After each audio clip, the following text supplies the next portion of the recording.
All right.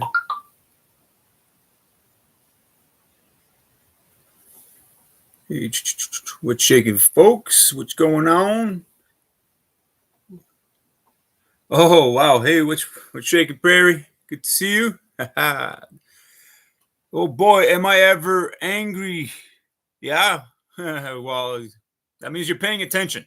And that's it's a good thing. I know you may feel really upset right now. I feel you because I'm feeling a lot of So turn that anger from the red flame to the blue flame.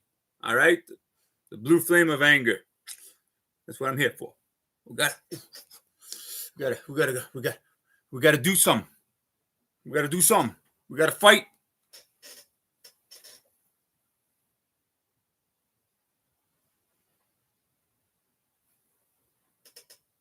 We gotta fight. We gotta do something. Because right now it's go time. See, right now a lot of people are waking up and love or hate Trump right now. He's doing us a favor. You know, there's a saying, they say it, never interrupt your enemies while they're busy destroying themselves. You know, use their own things against them. Trump, all these people in politics, they're all losing. People are not trusting them anymore. They're seeing their true colors. So yeah, it's a good thing. It's a good thing, folks. I know it could be very, very frustrating and antagonistic to the max right now with everything that's going on. But see, all this is coming out right now. It's a good thing.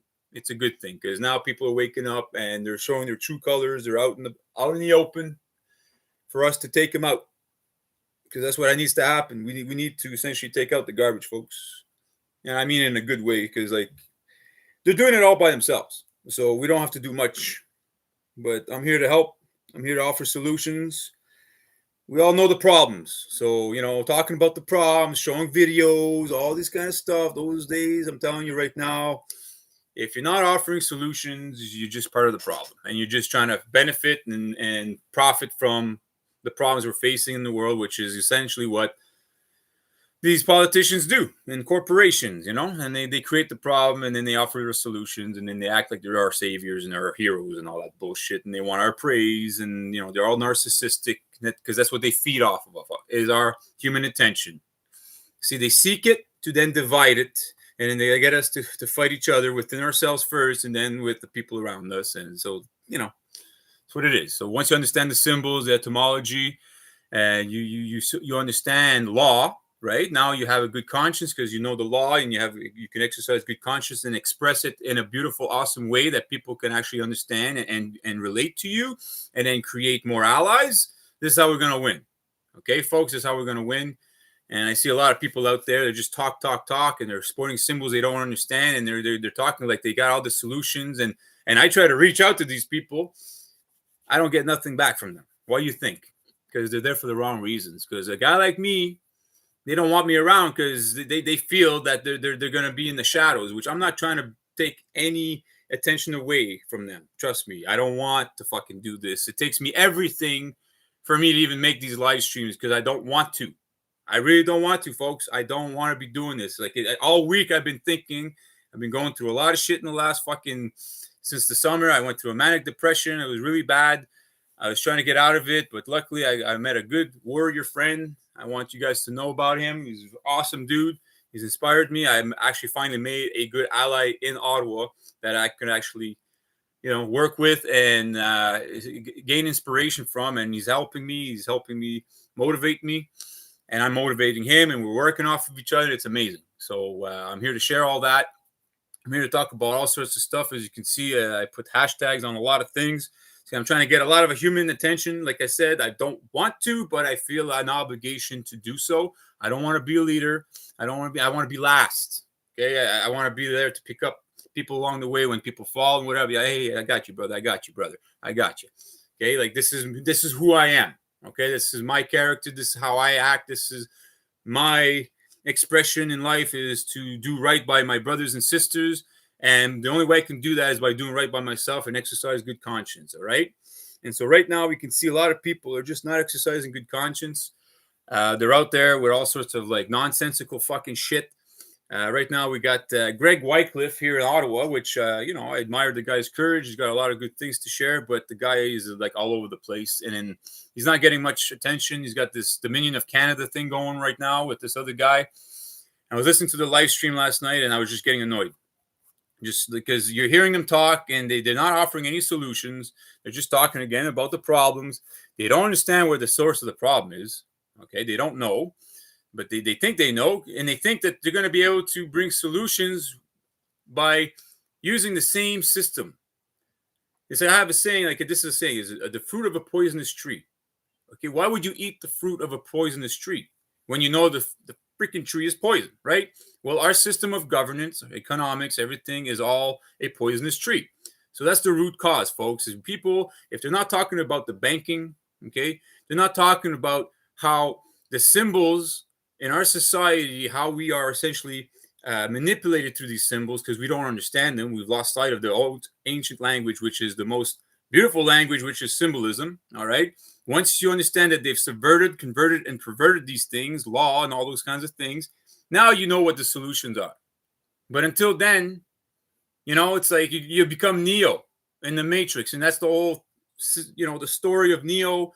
It's all expressing Janus, our mindset, all these things. It's all there. They're telling us in plain sight what the solutions are. Is know who you are, and then you can offer solutions. If you don't know who you are in this world, you don't know the symbols, you don't know how to essentially decode your own nonsense within yourself, then you're just going to spill it into the environment, and then they're going to use that against you and the people around you to divide us. And see, right now, I can see that people are starting to realize what's going on. I see there's like a consciousness shift going where people are really seeing things for what they truly are. And I know it's kind of upsetting when you see, like, why did it take so long?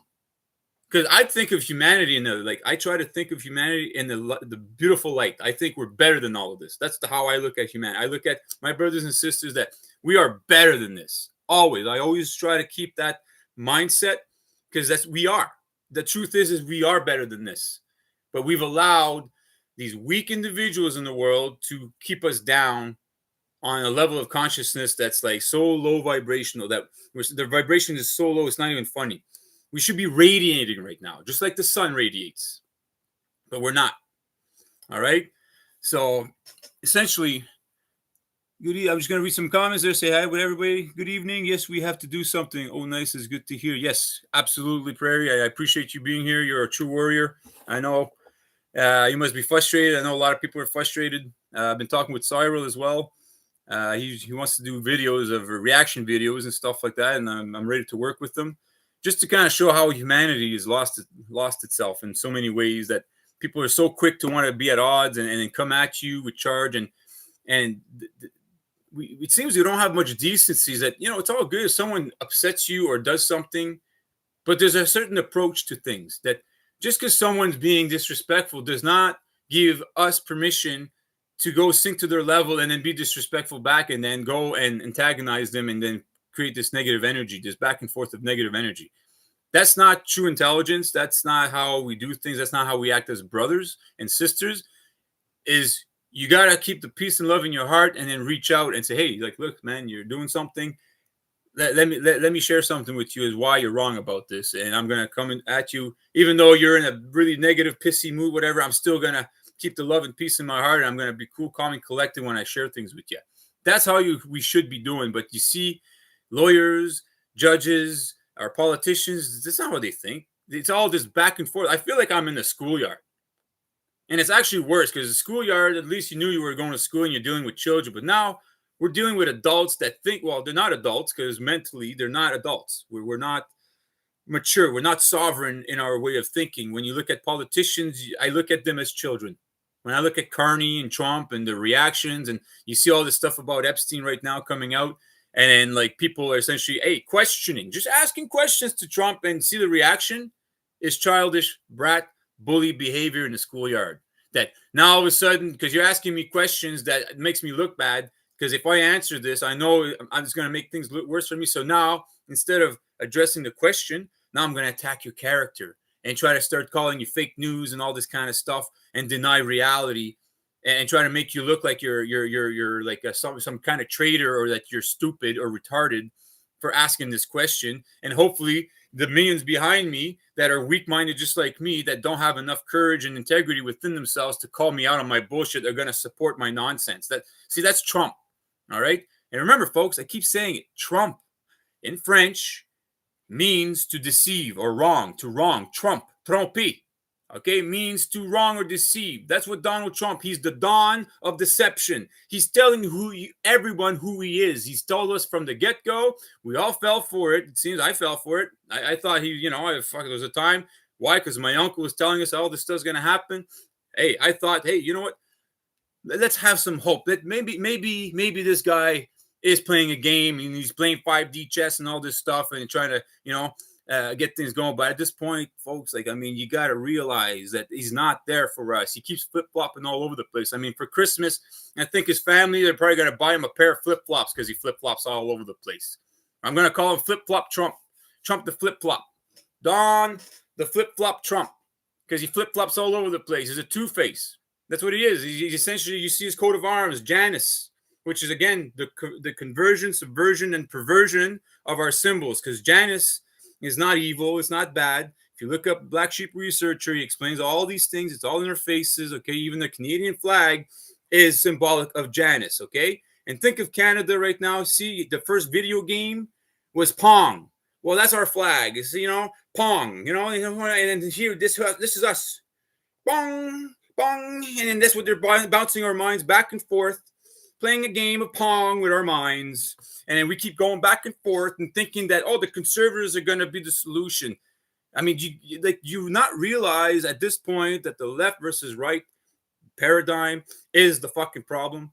It do not, when I see Fight for Canada, I appreciate this guy's courage, man. He's out there on the street talking about the issues. He's trying to offer solutions and stuff, but again, does not fucking understand that the Conservative Party is not going to offer any solutions. He's a total fucking left brain dominant fucking guy that's just not getting that the problem is our governance. The problem is that our governance is the Holy Roman Empire, and what they specialize in is dividing and conquering. What? Not the people. Our minds, folks. It starts within us here. If you don't understand this, then you cannot offer fucking solutions.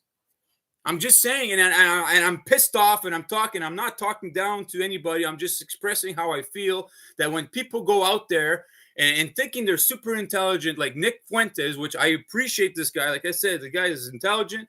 This guy's got a lot, but he's missing so much.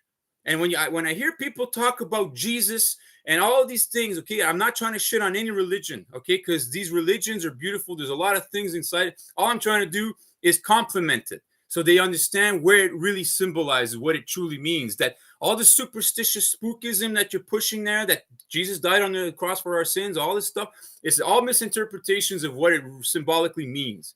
That we're missing out. That when we do that, we are taken away from ourselves. We're giving away our human attention to the wrong entities, the wrong people, folks. You got to preserve and protect it at all costs. You think about freedom. Well, you can't have freedom if you don't exercise good conscience, folks. I'm telling you, it just doesn't work. Okay? I'm actually freer than most people, even though I know I have limitations in my world. I am limited by my government. My government is limiting me in so many ways, and I try to work hard to not let it limit me.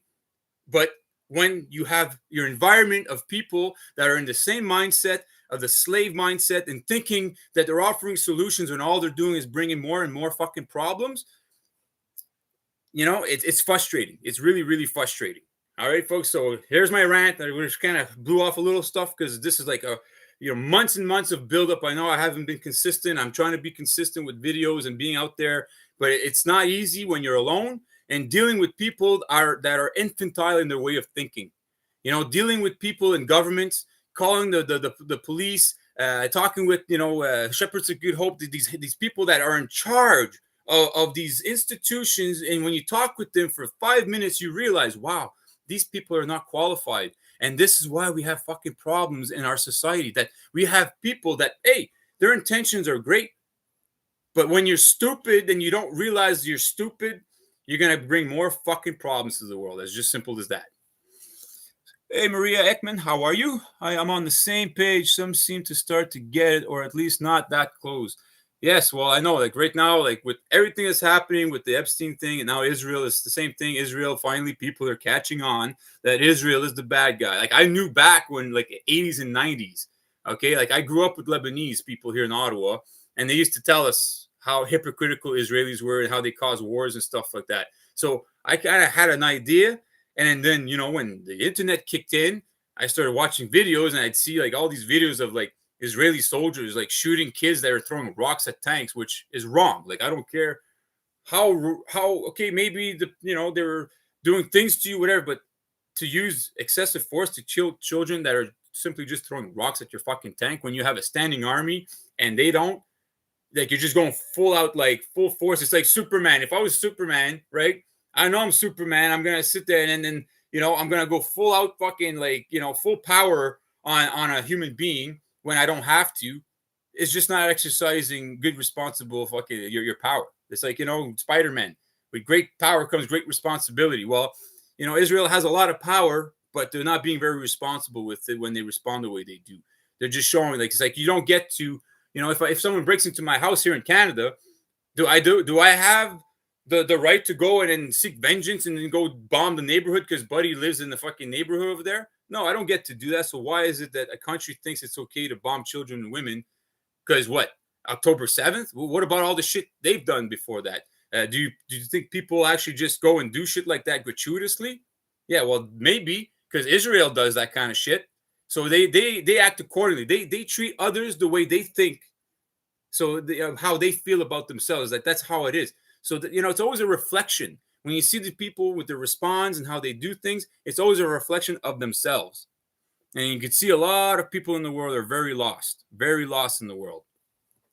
Floating leaf, two wrongs don't make a right. Exactly. It's like, it's like I said, like, why sink to someone's level? If someone's being disrespectful to you, calling you names and stuff, and then you respond the same way, you're generating and creating a vicious circle of negative energy. Why not dispel that? Why not exercise good intelligence and say, okay, well, you're calling me names. There's clearly something going on inside of you for you to think that's okay. I'm going to ask you questions. Where did daddy touch you? What happened in your life for you to think this is okay? And I'm going to ask you sincerely. I'm going to be kind about it. And I'm going to say, hey, like, seriously, for you to be this mean and resentful and spiteful, what the fuck happened? Let's talk about it. Let's resolve this trauma. Because right now, it seems you're truly disconnected from your true self at this point, right? I mean, am I wrong? I don't think so. I do this all the time. I reflect on myself all the time with my actions, how I respond to things. I play video games. I rage when playing video games. Why? Because these days, video games are very intense. It's like it's psychologically, it's really immersing you so much that you can't even tell the differences. So when things happen, you get upset, especially if it's negative. Let's say the game glitches and all of a sudden, like, all your progress is gone. It's upsetting. And of course, you're going to get upset. But then you got to stop and reflect and say, okay, well, I overreacted. Yeah, it's just a game. But at the same time, games these days are not just games, they're social platforms. People are interacting. And then you can tell a lot by people's character by the way they play games. I've seen it. It's crazy. It's like a psychological experiment, a social experiment. Right now, when you look at all the online multiplayer, you look at the music industry, you look at movies, you can tell people's mindsets just by the movies they make, how they're expressing. They're telling you who they are through their art, right?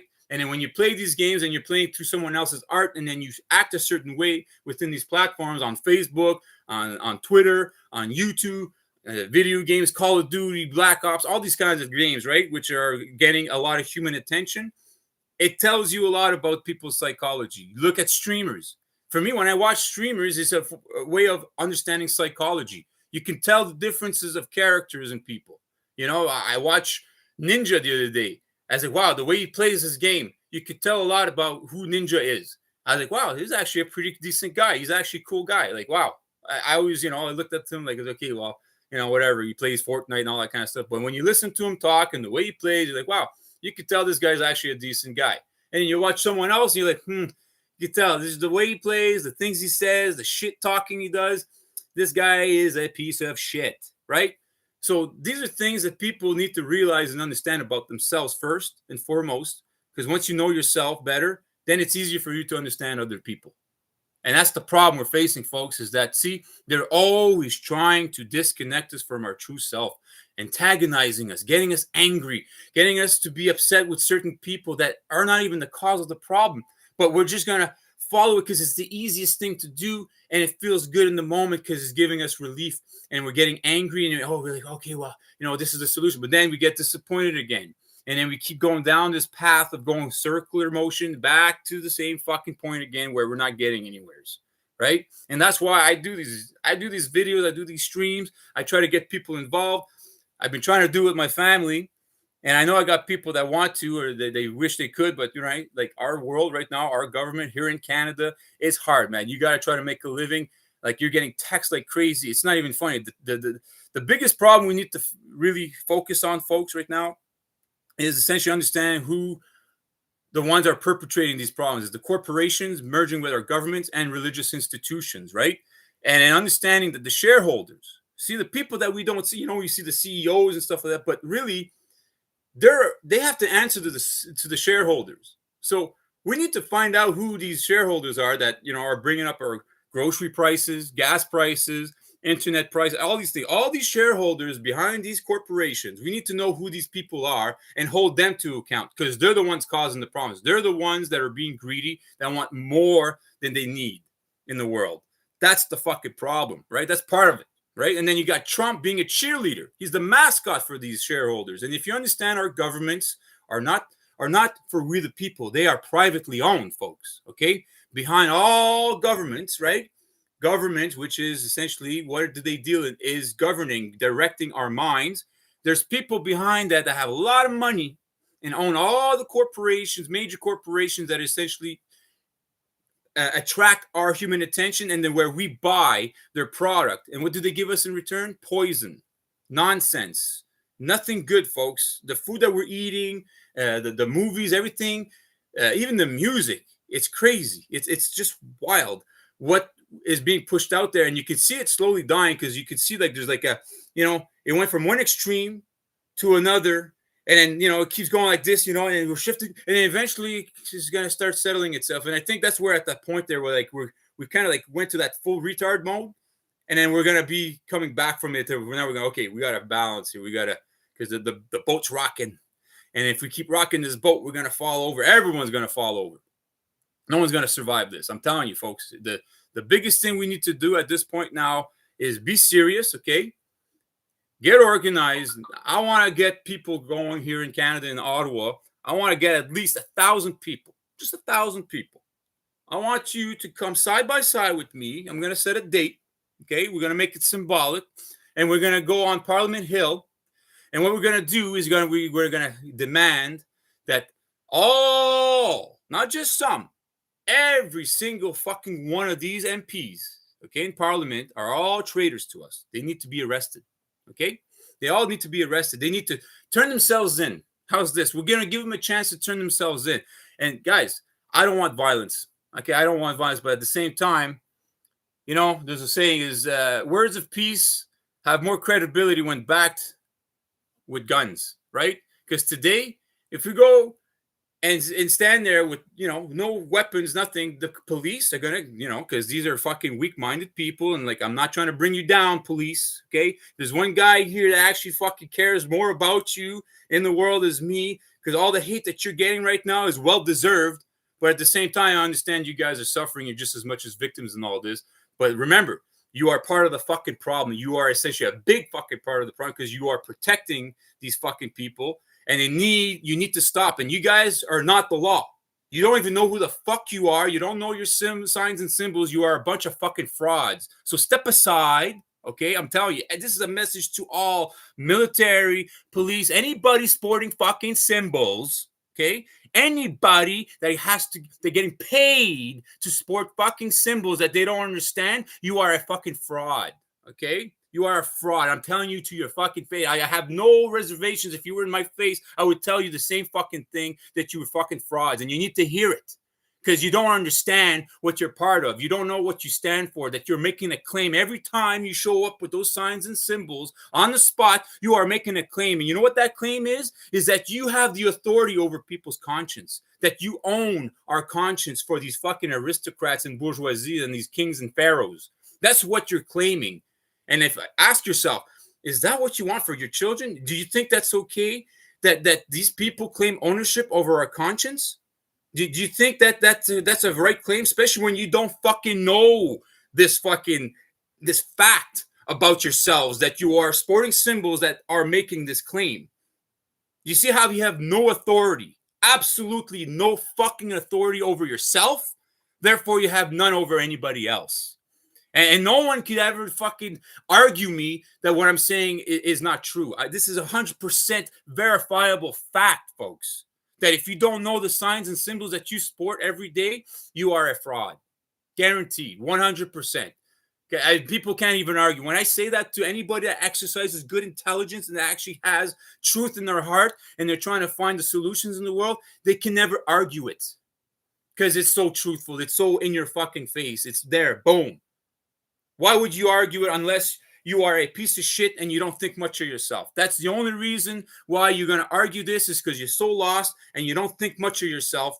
And you want to say, oh, it's not important, the signs and symbols. I don't really need to know the signs and symbols for me to know the law. Yeah? Well, let me tell you about signs and symbols, just about our Constitution here in Canada, how symbolic it is, how beautiful it is, and how you're missing out. Let me enlighten you, my poor lost brothers and sisters wearing the blue uniform, under the blue crown of Pharaoh. Let me help you. See, our Constitution at the beginning, it says they believe, and whereas we believe in the supremacy of God and the rule of law. Okay, so that's symbolic, very symbolic. Okay, so let me show you how beautiful this is. So the supremacy of God, God is our guide. The supremacy, what is supreme? Something that rises, goes high to the top. To soup up, to bring up, right? So what is up above us is the sun and the moon. So the supremacy of God is the sun and the moon and the stars, right? They're supreme over us. They light us. They guide us through our days. In the day when it's sunny and beautiful, we have light to guide us to see where we're stepping, to farm and see the beauty of life, right? The same thing at night, right? And then you got the rule of law. Well, of course, law, land, air, and water, which we all understand, right? Land, air, and water is essentially, we're all ruled by it. We are at the mercy of the land, air, and water. Without it, we have no materials to play with, right? So the supremacy of God and the rule of law, this is very symbolic. That's all it is. And in between that, right, the first freedom is freedom of conscience. So we have our conscience that we have to navigate the land, air, and water under the sun, moon, and the stars. Okay, that's all it is, folks. Okay, so now if we tell that to our children, and if police understood this very fucking foundational knowledge of beautiful symbolism, then you think police would be a little bit more passionate about their work in their communities and understanding how important it is to essentially respect the sun and the moon and the stars and the land, air, and water. And if I deprive you of land, air, and water and all these beautiful things, that I'm breaking the law, that I'm a criminal, that I am a piece of shit by doing so, and that I need to correct myself. It's so beautiful to understand these things, but most lawyers, actually all of them don't. Judges, cops, all these people in law are frauds because they don't understand this foundation. Okay, it's a fact. Okay, it's a fucking beautiful fact, but a lot of people don't want to deny and argue it, right? So that's what I mean about the symbols, folks. Why it's important to learn these things and then express them in a beautiful way. And right now, see, I'm learning all this stuff with Janice, understanding our conscience, all these symbols. I speak with Muslims now, and I'm able to bridge the gap, right? Because the Muslim people, if you ever talk with these people, they're super beautiful people. They got so much, okay?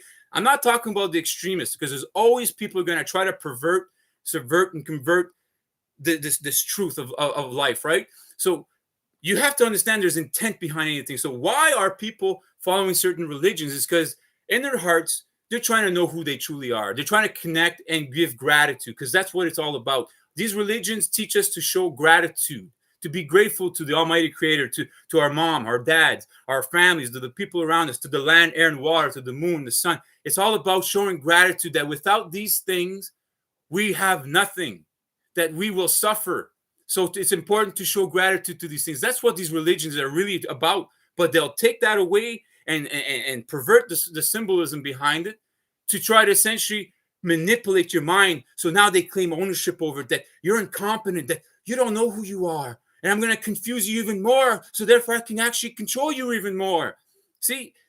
And so that's why when you use the symbols in communicating, see, I was able to talk with Muslim men and women and express these things in the beautiful, and they were able to catch what I was saying. I actually understood the religion. I understand the Muslim religion because I know the symbols.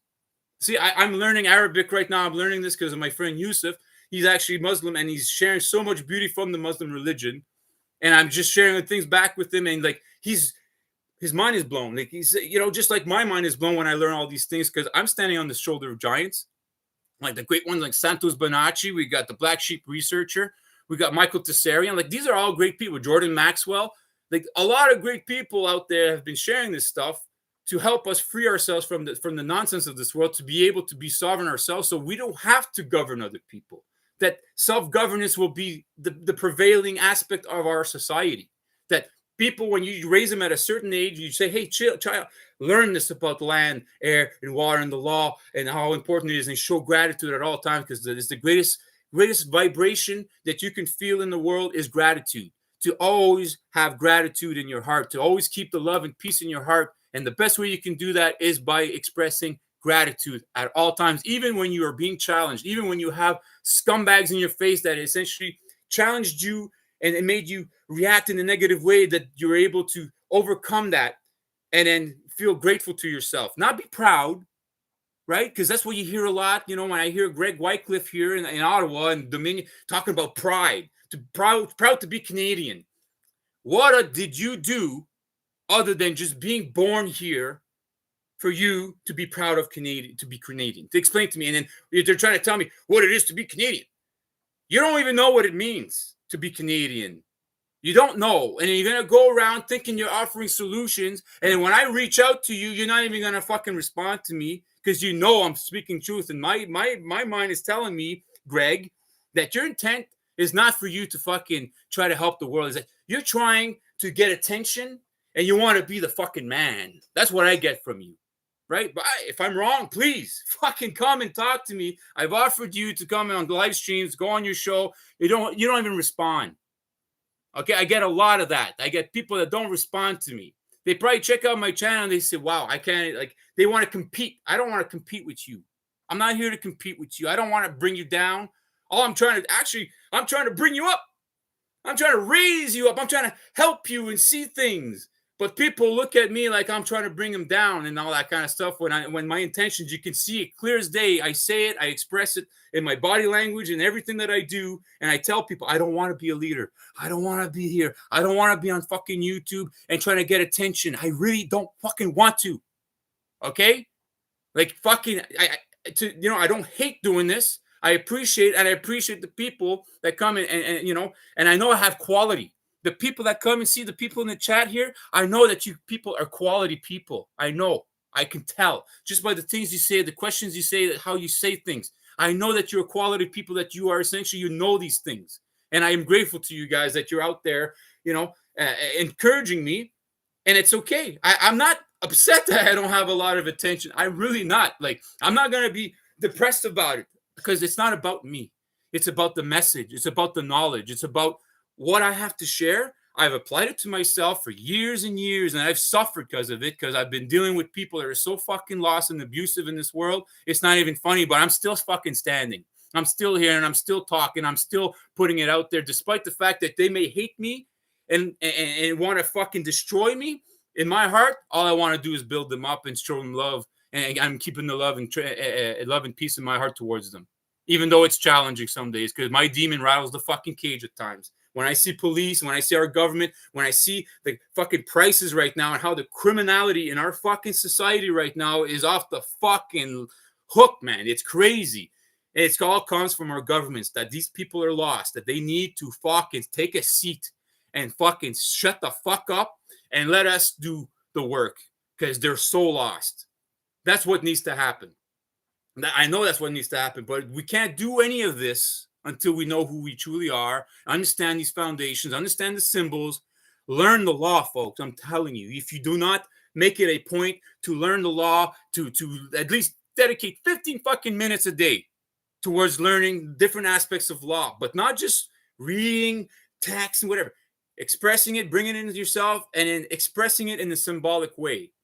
That's how we become the warriors. We become the solutions in the world. The solutions come from the soul.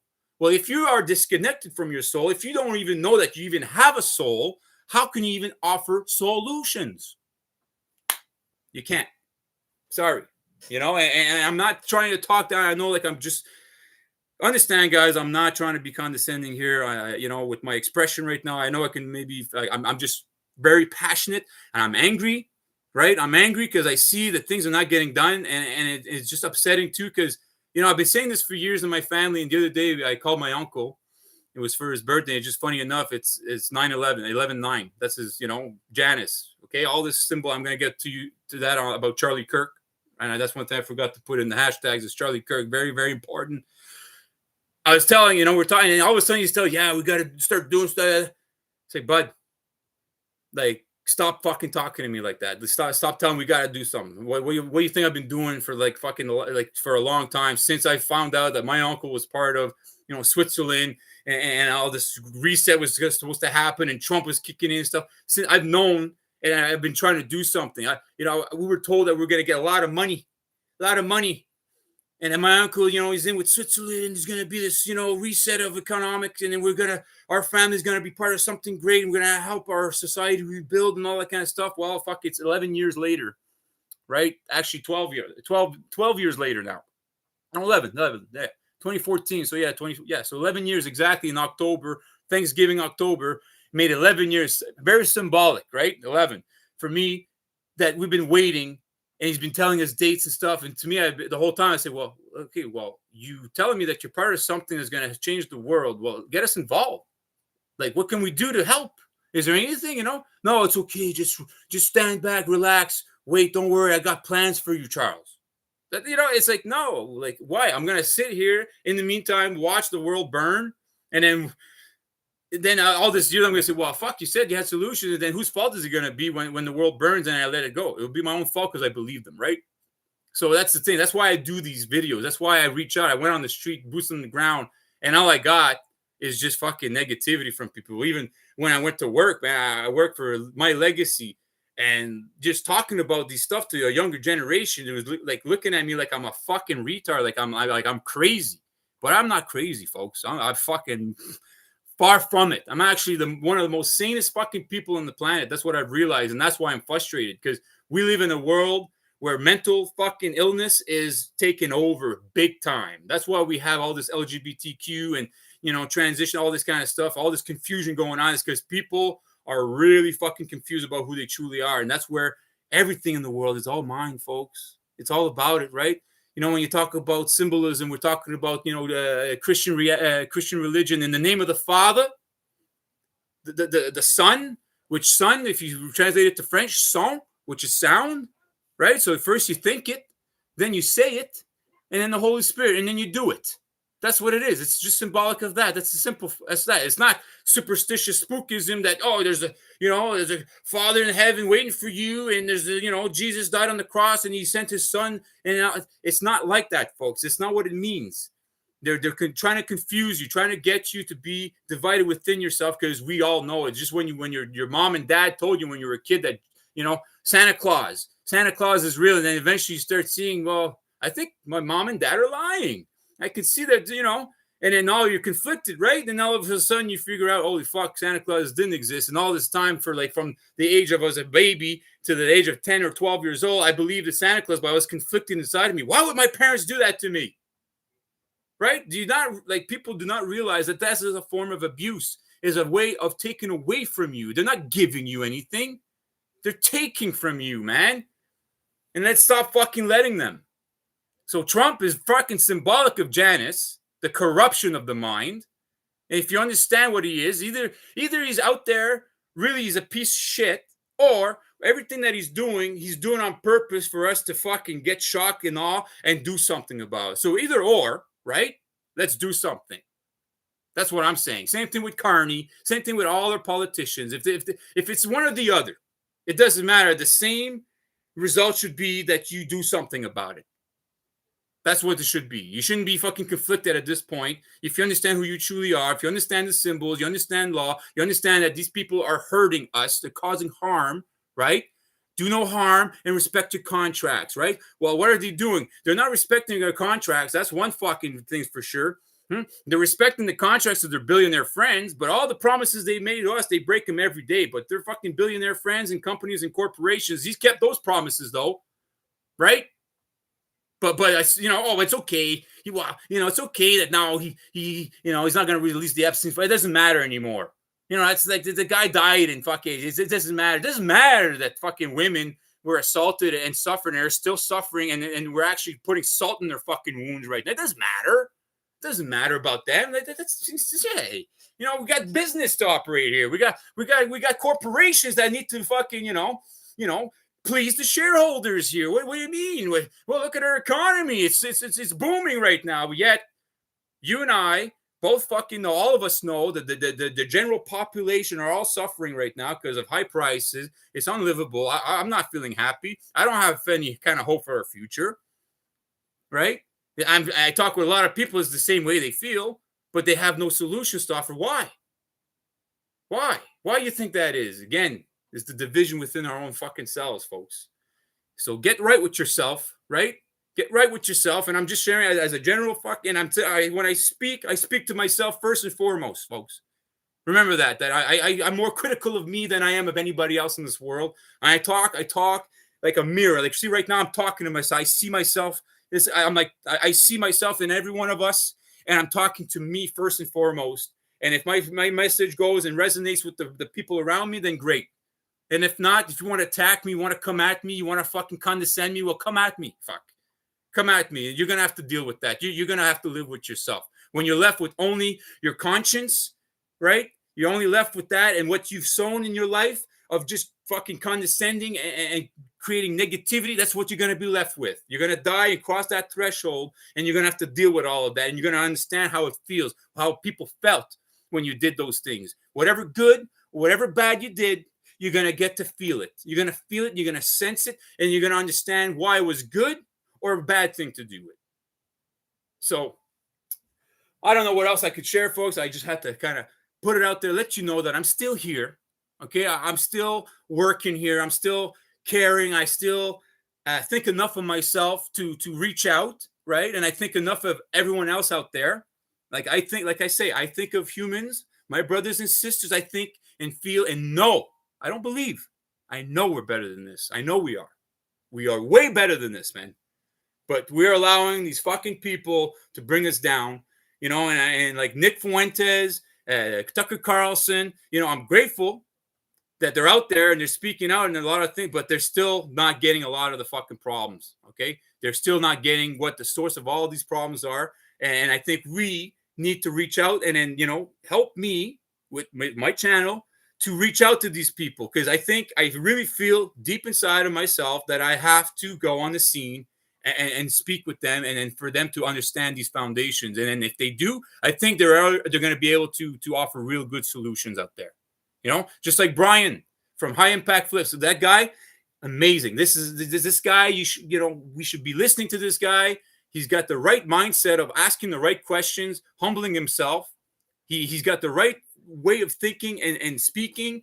And I know he wants to bring solutions because he's showing the problems, but not only that, he's asking the right questions. And he's critical of people, not because he wants to bring them down. He wants to help them realize, hey, man, like when you say these things, you're contradicting yourself and you need to be careful because intelligent people like ourselves see it. And what you're doing is the people that are not as sound of mind, which, it's not to condescend them or bring them down or nothing like that. It's just, fuck, man, we're all suffering, man. And it takes away from our human attention. So we're not seeing things and it's easy to be swayed and deceived because of it. So let's be there for them. It's not about I'm better than them and he's worse than me or whatever. It's about, hey, trying to bring ourselves to the same level and offering the solutions together because it's strength in numbers. And I have a saying, no man left behind. You know what I mean? No man or woman left behind. We got to pick up all of our brothers and sisters. The ones that suffer the most need us the most. You know, like what the mindset. Like, I mean, when I look at people that rape or kill or murder or assault children, hey man, I get fucking angry. But at the same time, I realize that for someone to be in a position where they think it's okay to do those things, they must have suffered. There must have been something along the way that corrupted their mind, their human attention, for them to think it's okay. And if they were my brother, my sister, if it was me, I would want someone to have enough heart inside of them to reach out to me and tell me and say, hey, you're wrong. Yes, you can't be in society anymore. You can't do these things. But you know what? We understand. And that's what is going to help them. Not punishment and condescending them and putting, like, yes, they need to hear it, but at the same time offering them remedy to the poison that's poisoned their mindset, their life. That's the remedy in the world, folks, is having enough fucking courage and integrity and love and a gratitude inside of yourself to see it that way, even though it's challenging, man. Man. Like when you see people act like, same thing for Trump. When I see this guy, he's suffering, man.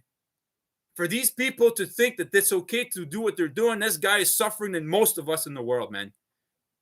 And that's what evil is, The difference between a good man and a bad, the only difference is one has accountability and the other one doesn't. Those are the only two things. The one thing is one can account for their bullshit where the other one will not. And then no matter how hard you try to help them see it, they will keep denying it and not account for it. And not only that, they'll have support. They'll have people supporting their nonsense to say, no, it's okay. You don't have to account because it's beneficial to them. They're profiting from it. That's the only reason why. It's not because they fucking think he's cool. It's not because they love him and whatever. It's because by encouraging and supporting their nonsense, they know they're going to profit. I know. I've been there.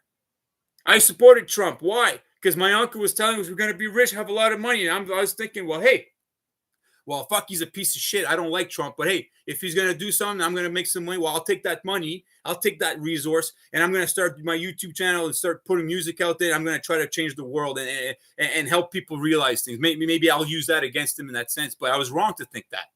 I was wrong. 100% fucking wrong to think that way. And that's what self-accountability is about, is that no matter how wrong you are, if you can have enough courage and think enough of yourself to say, holy fuck, I was wrong, and admit it, and then just do it. And it gets easier as you keep doing it, folks. And, but the more you keep fucking crossing those lines and doing the bad things, then it becomes harder for you to turn back at that point, right? But you got to do it because you're going to have to do it anyways. You're going to have to do your dishes, right? If you let them pile up for a fucking week, a month, it's going to be a lot harder to clean it at the end of the fucking month, right? Than if you just do it as you go, because you're going to have to scrub and clean. Well, just think of it. That's your soul now. If you keep dirtying it and putting off the fact that you're going to have to clean it off, well, at the end, when you're just done, that's all you're going to have to do is clean yourself, right? It's like there's a saying, you're baptized through the water, but you will be purged through the flames. Well, the more corrupt you are, the longer you will stay in that fucking fire, and the more it's going to burn and it's going to hurt. So fucking do yourself a favor and take a bath every day. Baptize yourself every day and clean yourself. So when you do purge yourself to the flame, it's going to be quick, fast, and in a hurry. You'll be on your way. Fuck. It's not hard. It's really not that fucking hard, folks. It's just we allow our environment that has been corrupted to influence us and then make us think that we're not powerful, that we have no solutions. I'm telling you, you have a soul, you have the solution in you. And then fucking learn it, know it. Don't believe it, know it. Like I said, we are better than this. I know I'm better than this. I know you're better than this. I know everyone in the world is better than all of this fucking nonsense that's going on, that's been perpetrated by our governments and corporations merging their powers, which is fascism, right? People talk, oh, you're a fascist. You're a fascist. Yeah. Backward Nazis, da. They don't even understand what it means. They're just there to attack you, and they don't know what the fuck they're talking about. And they want to talk you. They want to just condescend you because what? Because they don't agree with you, and they want to be right. They don't want to correct themselves. That's the fucking problem, right? So, I'm just gonna read some comments here. Sorry, going off on the rant here, but I hope you appreciate what I'm sharing. I'm just, I'm really passionate. I can see right now that the world is in a fucking bad place, and we need some light in the world. Holy fuck, a lot of comments. Damn. Whew. So, I'm on the same page. Just two wrongs don't make a right. That's right where I was at. Better to respect their opinion and then ask some good questions that make them think or present fact that could relate to. Exactly. Absolutely. It's a great way to be. You know, we have to have that patience for one another, right? They try to shame and guilt people. Absolutely. Because see, that's all they have. They don't have any truth. They have no argument. They have no evidence of fact to back their claims. So of course they have to revert to try to attack your character. But see, that's the other thing. When you show good character at all times, how could they? Right? How can they attack you at this point? You give them nothing. Give them nothing. Don't give anybody any reasons to talk ill about you. And that's why I say it's important to see even the people that like Trump, right? As much as I'm critical of the guy and he's pissing me off, whatever, I'm still showing the guy love.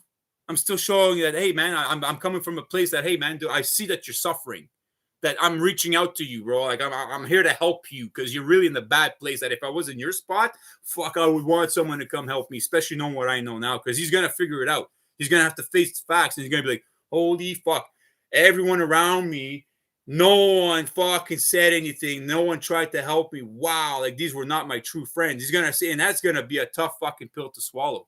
Once you realize that these people were not your true friends, they were not, they were fake. That you had really the whole time was all illusions, was just lies. You know, and I know he knows it, but when it really settles in and you really reconnect with your true self, it's gonna hurt. I'm telling you, it's gonna hurt. You're gonna suffer more than most people. You know, that's what hell is, folks. You know, you want to think about heaven and hell, you know, well, just think of it in your mindset. You're going to go through your own hell. You're going to create it for yourself because you don't want to hold yourself accountable. That's what hell is going to be. I'm so old that I played the BEW.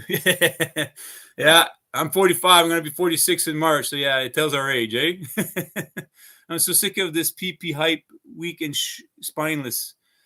PP meaning a paycheck and a pension.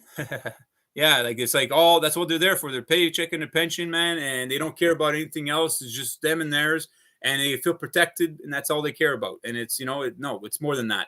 We have an obligation and duty. We have a duty to ourselves and an obligation to others to essentially do the right thing and be the best that we can be in the world, and then also pay it forward to our children and make our children better than who we are.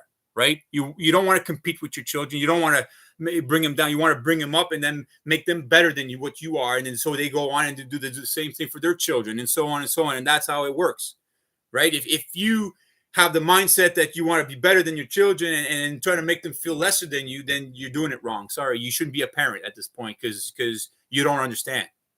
It's very simple. Hoard more and more treasure to themselves like greedy monsters. Yeah, well, exactly. Because see, they don't know who they are. They don't have a good relationship with themselves. If they did, they wouldn't need this outside material. They wouldn't need all that shit. They wouldn't. See, like me, I have very little, folks. I don't work now. I haven't worked forever because I know that paying taxes, half of my fucking money going to the government, I'm a slave at this point. So I'd rather have the government work for me at this point. You know, people say, oh, you're on social assistance. You know, how could you? Dude, do you have a mortgage? Do you have credit card debt? Yeah. Yeah. Well, you're actually contributing to more social injustice than I am by doing so. Because what you're doing is you're stealing. Because when you're getting in debt, you're creating inflation that has to be paid back with what? When you're printing shit out of human attention, right? Because that's where the value comes from anything in the world, folks. Without human attention, there is no value, right? People, even in economics, ask anybody, they don't even know this. You know, I talk with people that study economics, and as I ask them, what gives money value? And they'll tell, well, gold, silver, goods, services. No, human attention. That's what gives value. If you don't understand the value, then there is no value, right? It needs the mind. That's this, basic Hermetic principle, the 101, the first principle. Everything is mind. Everything that has any value in this world comes from we understanding what it is and how it gives us value. If we don't have that, there is no value. Okay, and I see that how important those things are. But they don't teach us this in school. They don't teach us this in law. They don't teach us how important it is to value those things and how important it is to respect other people's human attention, to not try to antagonize and use your words correctly. Because when people say, "Oh, they're just words. Oh, I'm just cheating. I'm just cutting. I'm teabagging you. I'm playing video games and I'm talking shit to you. Oh, they're just words. Why are you such a snowflake?" Okay, they're just words. So next time when you say to your mom, "I love you, mom," I appreciate you. She shouldn't feel anything. They're just words.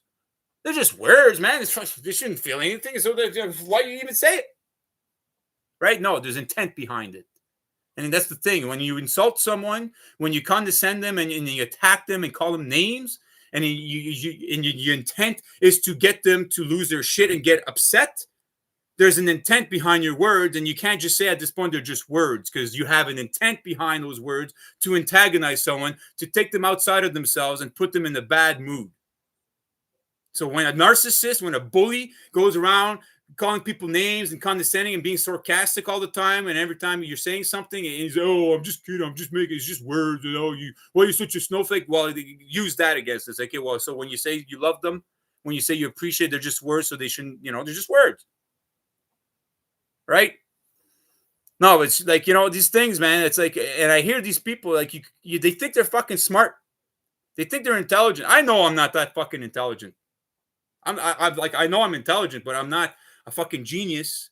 I ain't nothing fucking spectacular. I haven't invented anything to help the world fucking be a better place or anything like that. I can't hold a candle to like a guy like Tesla, but on another scale, I'm able to offer solutions because I know who I am, and I study symbols, and now I have tools like YouTube and the internet to be able to reach out to my brothers and sisters, and I'm using it responsibly, intelligently. So I guess I do have quite a bit of intelligence then, right?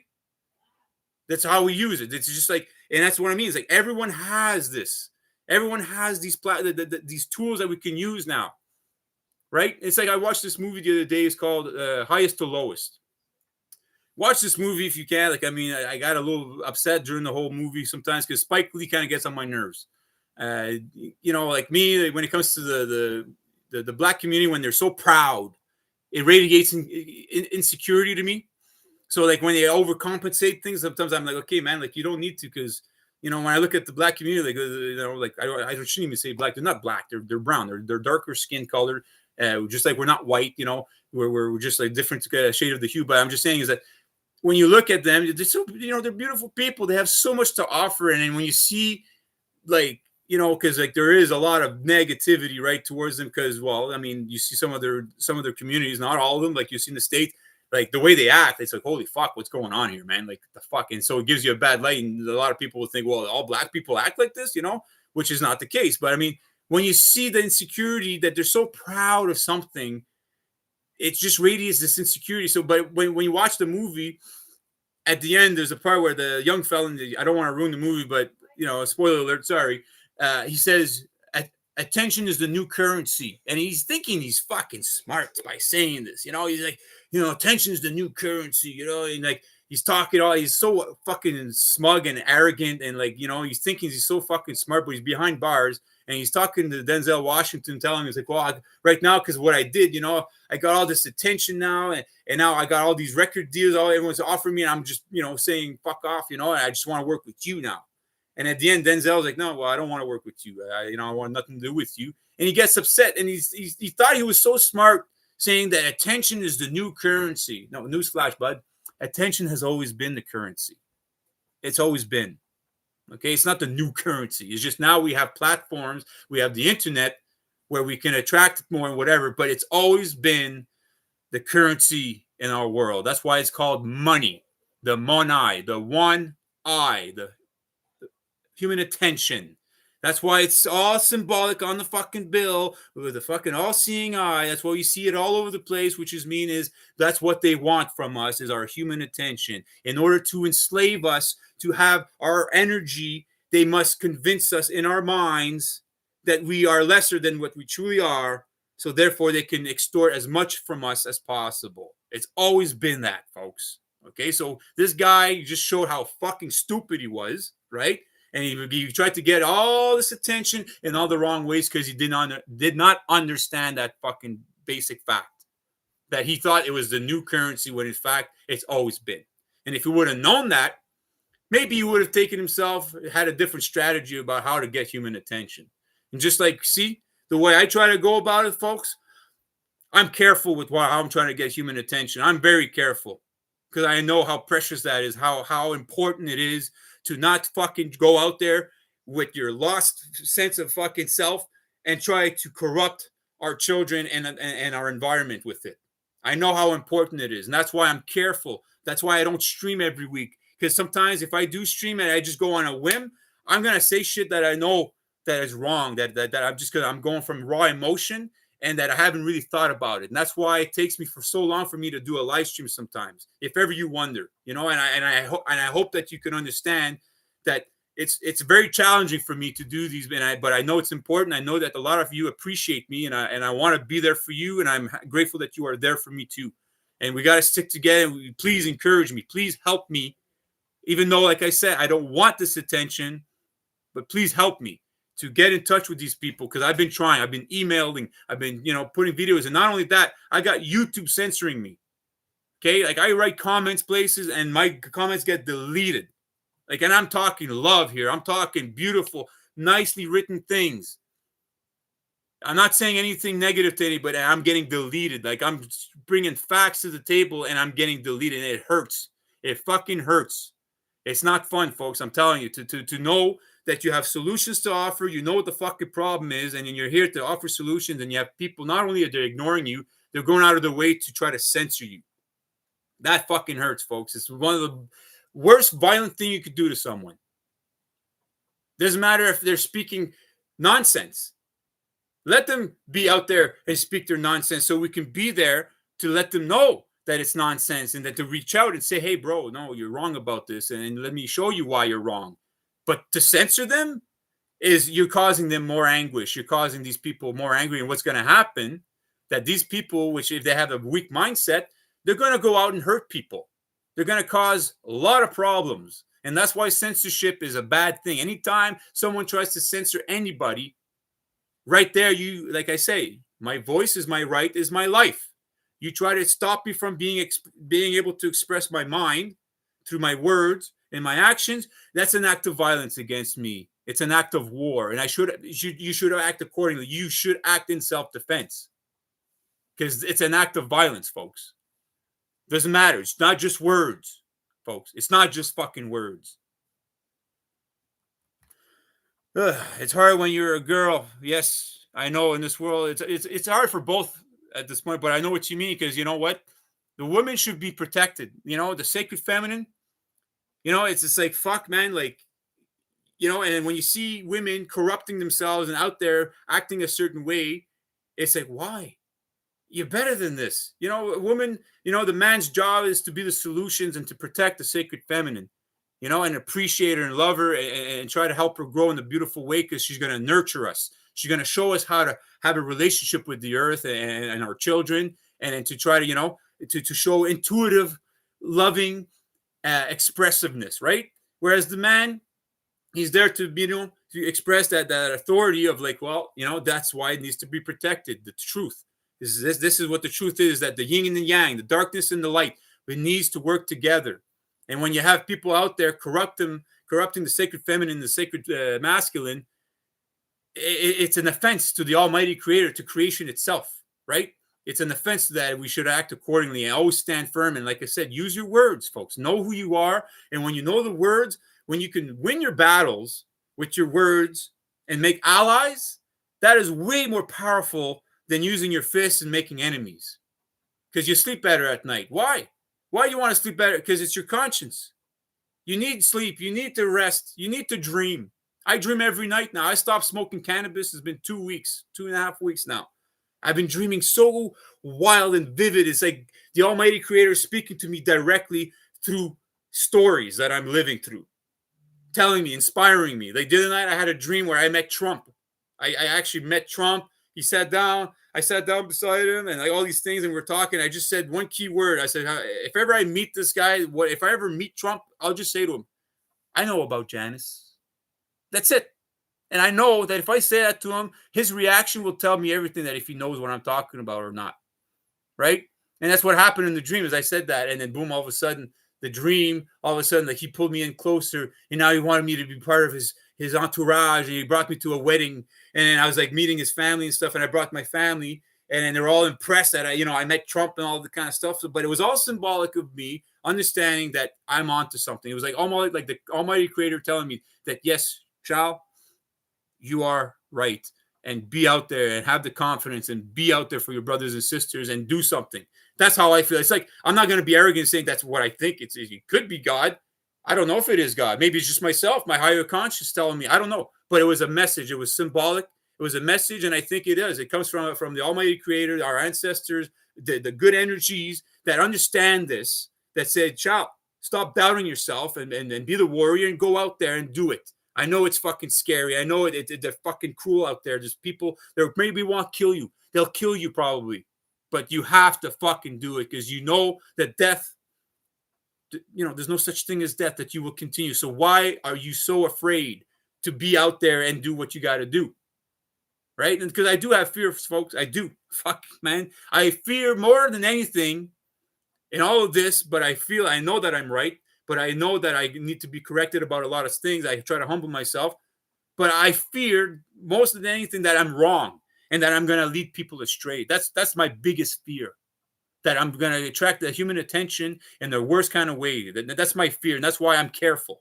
That's why I make sure that I know this, and when I talk with people, I share the symbols and I tell it to people, because it's important to be the best that you can be and know who you are, and understanding the symbols, the communication, that our minds does not use words or alphabet letters. It uses symbols. It uses images. That's why it's called a nation of images, an imagination.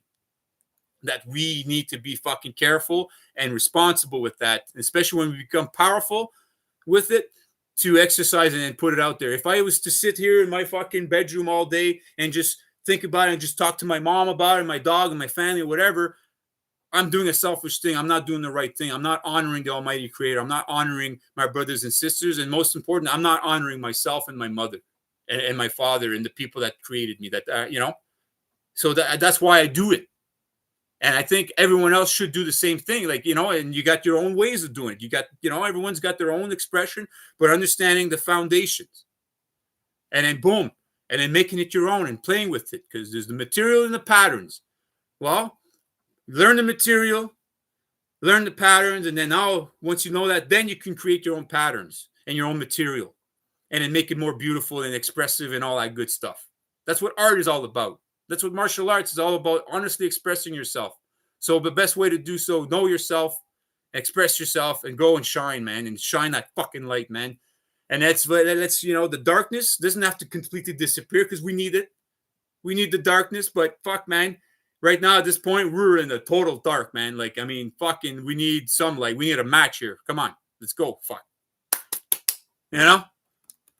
We're so naive when we're young. We want to believe in the good of others. Of course, because the thing is, we see it in ourselves, right? We know if it's within us, then it's in someone else. Of course, it's your conscience. You know it. But, if other people don't see it, don't waste your time. All you can do is inspire them by living the example. You just live your life.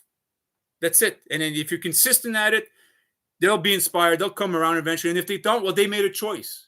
Who are you to fuck with free will? Right? Who are we to fuck with free will? I'm here. You're here. You have free will. I have free will. I'm not going to impose myself on you. Everything I'm sharing, I'm sharing it with you. That's why I use the word share. I'm not educating you. I'm not teaching you anything. I'm just sharing. I'm just sharing what I know. And if it makes sense to you, if it resonates deep inside of you, then take it and apply it to yourself. And the thing is that you don't need to take it because it's already there inside of you. You just have to rediscover it and let it shine and let it pour out of you. That's it. That's all. That's it. That's all. And like all these things I'm sharing with people, they know, we already know these things. And like I said, I'm not teaching anybody any new. I'm not teaching anything. I'm just sharing things, and we're just get inspiration. Just when I listen to these great minds putting all their videos out there about the symbols and stuff, it's like, wow, I already knew this inside me. It's like I'm rediscovering it. It's like, oh, wow, it's amazing. And now I'm actually reconnecting with who I truly am. Thank you. Bro Sanchez is another guy. You guys listen to Bro Sanchez. The guy talks about the symbols all the time. This guy's inspirational. He's out there to his brothers and sisters, talking about the ancestors, all the symbols, what they mean, and how it's going to free us and actually offer solutions. These are the people we got to listen to, not praise them.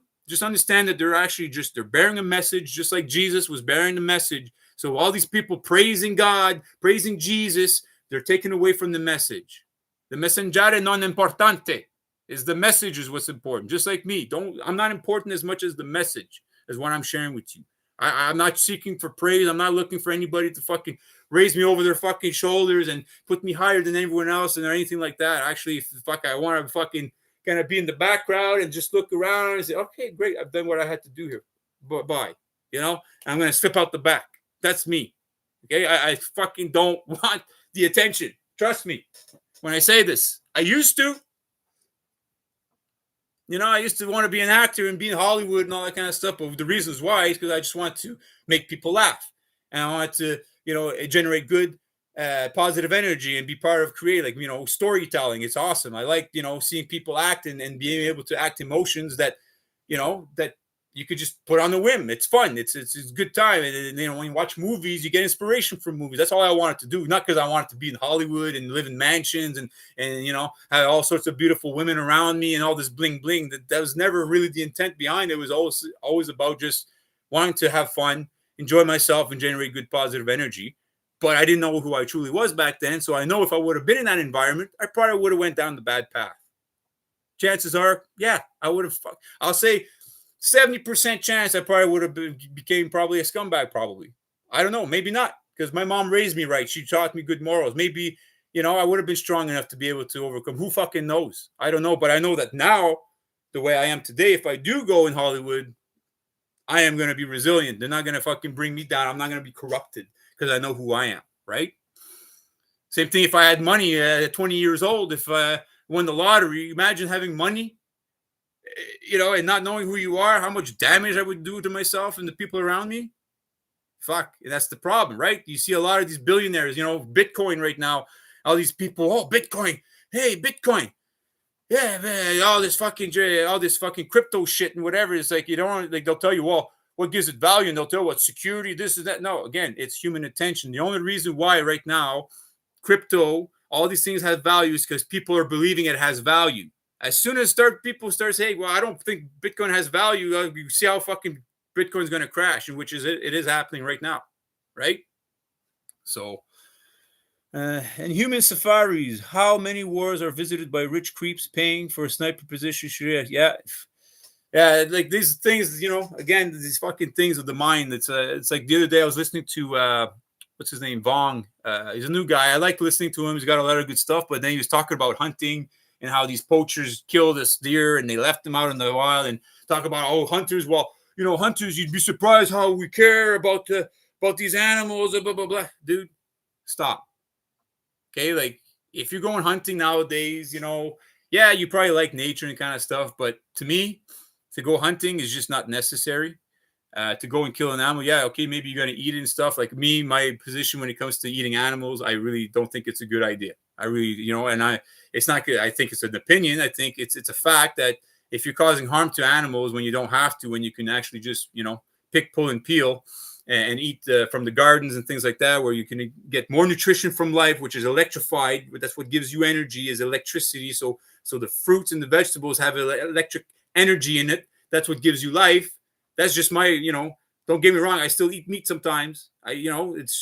But my mind says no. Like if I can eat fruits and vegetables and get all the nutritional value from all those things, I eat hemp and pumpkin seeds and all these good things. Now, why would I go and hurt an animal? I don't like the taste of meat, to be honest. It's nasty when you look at it. It's not a good process. That's how I feel about it. But he's making all these and then thinking that he was better than everyone else because that's how he thought about it. It's like, bro, you don't realize how wrong you are, and you're talking about the economy and talking about the dollar and all that kind of stuff, how it's had a good run and now it's at the end. And I said, bro, like, you see, like, you don't understand our economy. You don't understand banking, the fraud that's being perpetrated but you got to talk with such authority on people with a condescending tone that you think you know what you're talking about. And I don't get me wrong. I think the guy is great. He's out there. He's bringing light that, hey, we're in trouble in Canada, and like I'm not going to shit on the guy. I want to ally with him, and all I want to do is help him see that he's wrong about that, because that mindset to me is toxic, is wrong. Is if you keep thinking that way, you're not going to bring solutions. You're going to bring more problems, because the meat industry, the way we treat animals right now, all this needs to stop. Like it's really bad because it's reflecting of our humanity that if we can treat animals with such disrespect, then it makes it easy for us to be disrespectful to each other. It's only natural, right? If you think, if you think a species is not deserving of respect because they're an animal and whatever, well, it's like, oh, well, we don't eat dogs here in Canada, but in China, they eat dogs. But then we're going to look at Chinese people like they're fucking barbarians, and fucking savages and for eating dogs and whatever. But what, we eat cows, we eat pigs, we eat chickens, we eat all these things. But see, that's what I mean. The disconnect is crazy. It's like, well, what makes one better than the other? According to the Chinese, us eating these things, they're looking at us like, it's like, no, it's wrong. One, because we're doing harm. We're causing harm.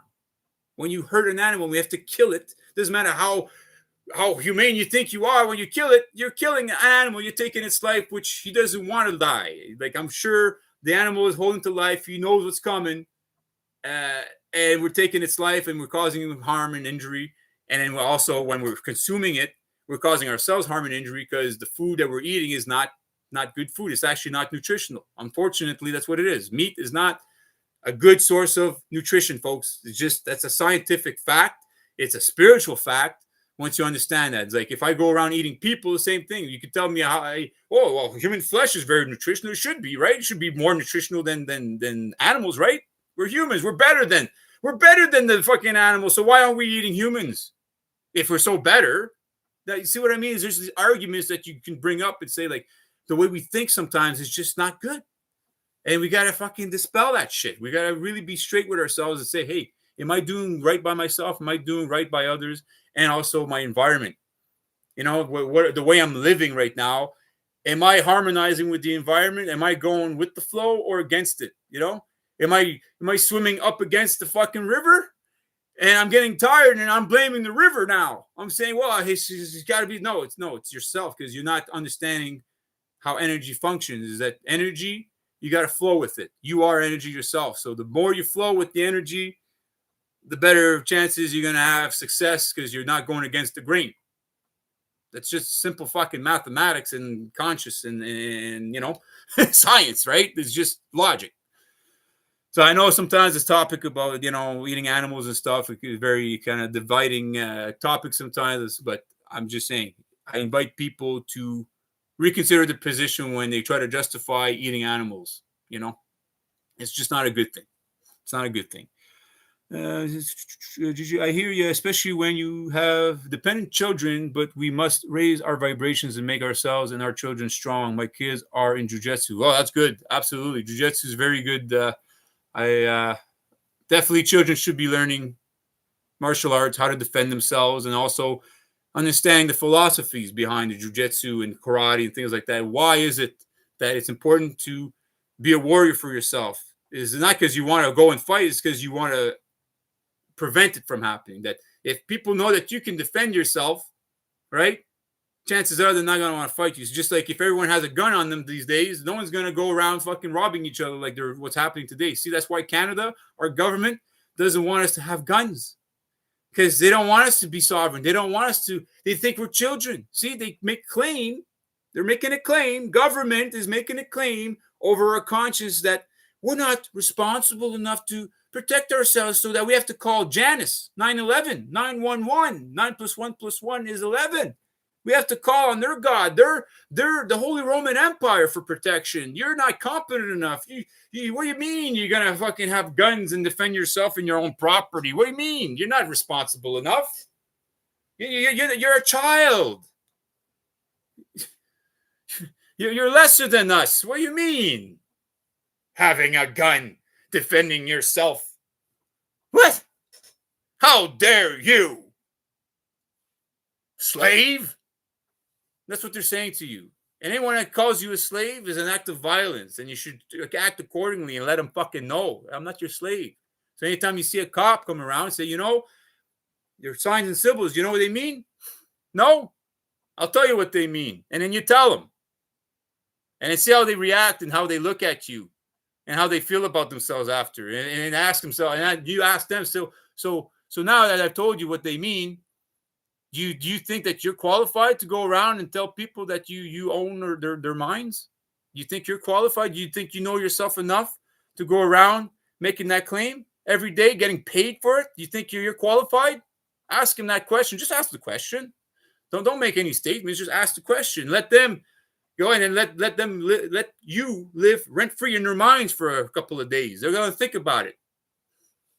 And that's how you get to them, right? That's how you reach out to your brothers and sisters that are so fucking lost, sporting symbols they don't understand.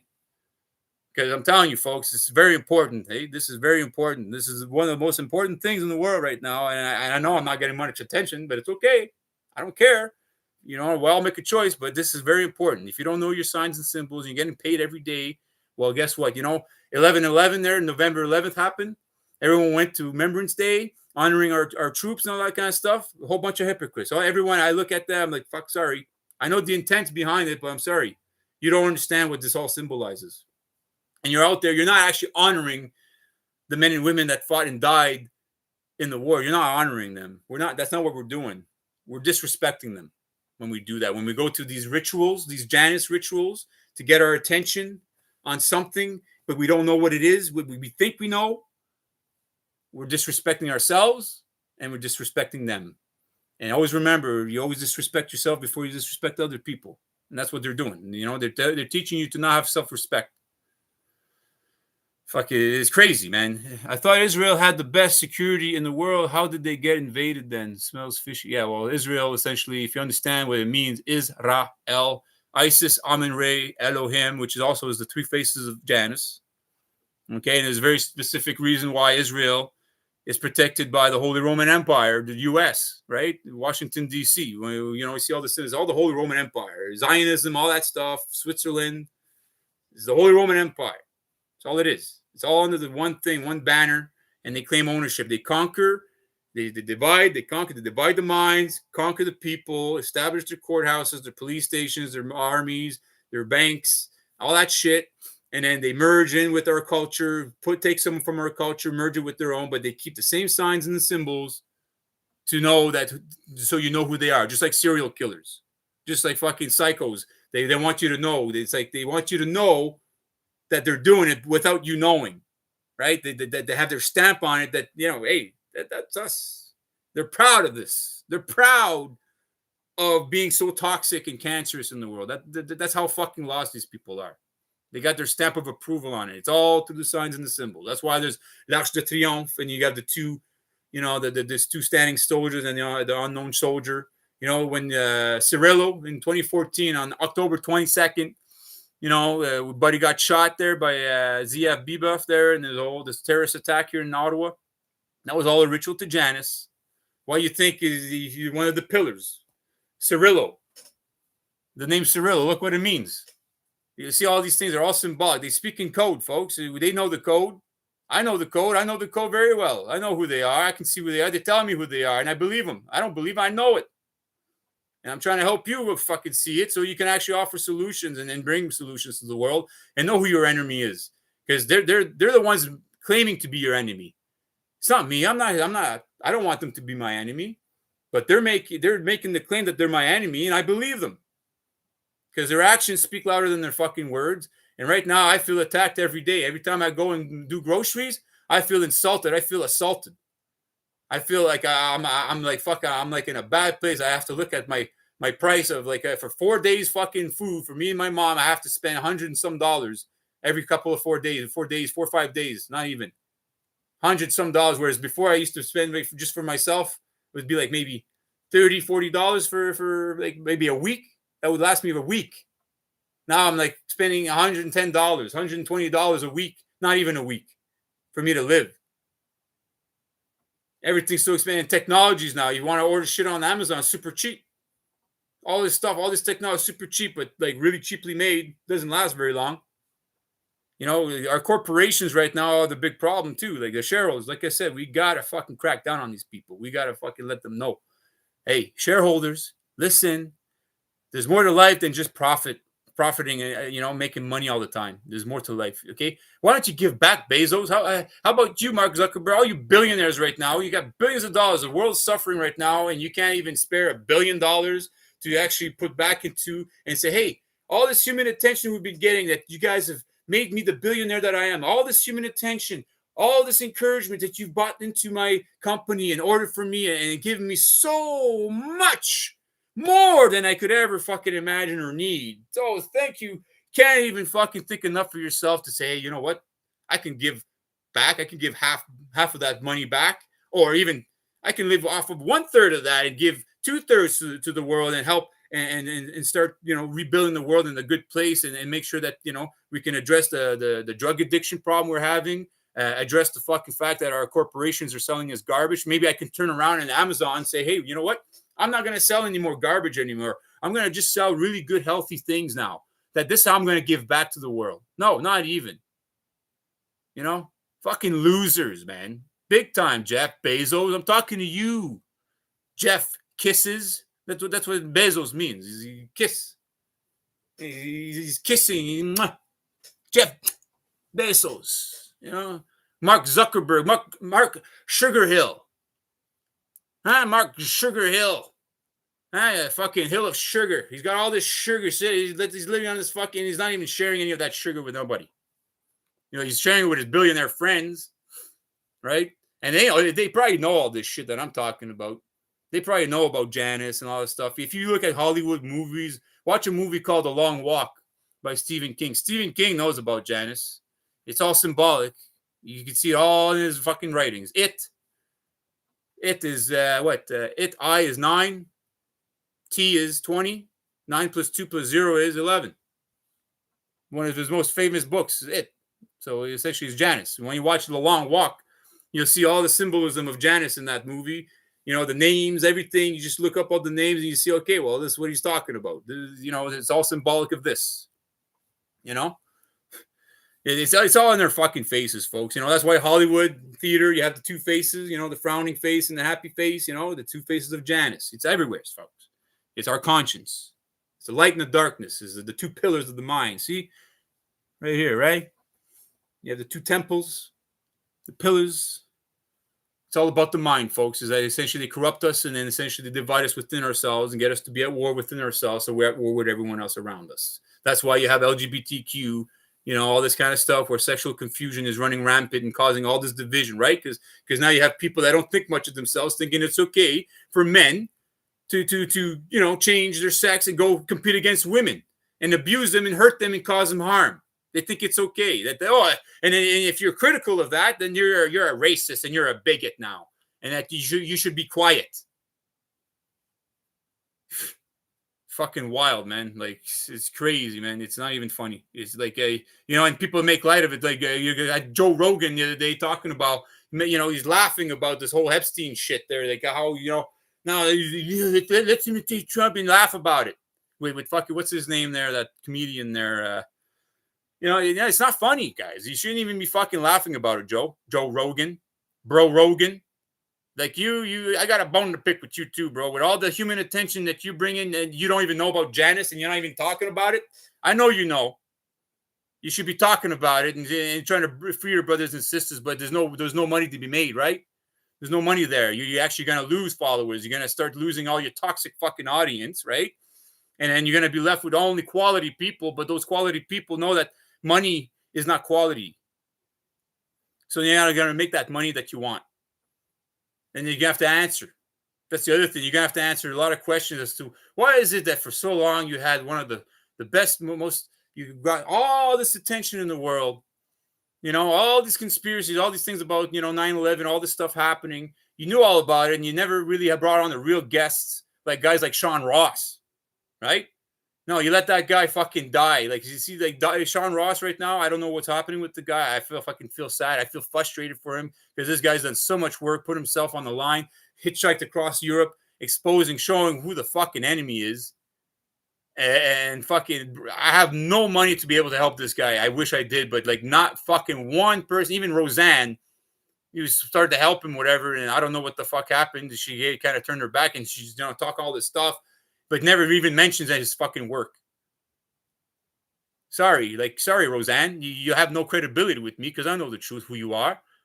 You for you to not fucking talk about Sean's fucking work, and tells me everything about you, Roseanne. Sorry to tell you, I'm not impressed. I liked you. I think you were on the right path for one point, but I think right now, talking about the Arev Rav, bringing it to light and all that kind of stuff. And now you don't even mention Sean Ross, not even try to get him on platforms, not even try to get people to send him money for him and his family so they can actually fucking be happy and so he can actually just retire and live a good life because he's done enough. I think he's done enough in the world. I think he deserves a fucking rest. But no, fucking no one fucking shows consideration and respect to these people, it seems, because you know what? Like I said, people want human attention and all the wrong fucking reasons. They want to be the fucking honcho. They want to be the chief. They want to be the, oh, look at me. It's because of me. Look at me. I'm the greatest. Fucking look. You know, David Whitehead's another guy. You ever watch David Whitehead? Fuck, that guy. I can't stand him anymore. Michael Tessarion, same thing. You know, Trump, supporting Trump like he does and talking all this stuff. And again, he had Sean Ross on his show and never even speaks a fucking word of him now. You know, I mentioned things to him, sending emails, saying, hey, let's talk. No, not even responding to me. All over what? Because one time on fucking Facebook, we had a little back and forth about veganism. And I beat him in the debate. It seems, I don't know. I wasn't trying to debate or bring him down or nothing. I wasn't even competing with them. I was just bringing points and he couldn't argue it. Instead, he says he unfriended me and blocked me on Facebook. Real truth warrior, bro. You're a truth warrior, but yeah. Yeah, I'm not fucking convinced, David Whitehead.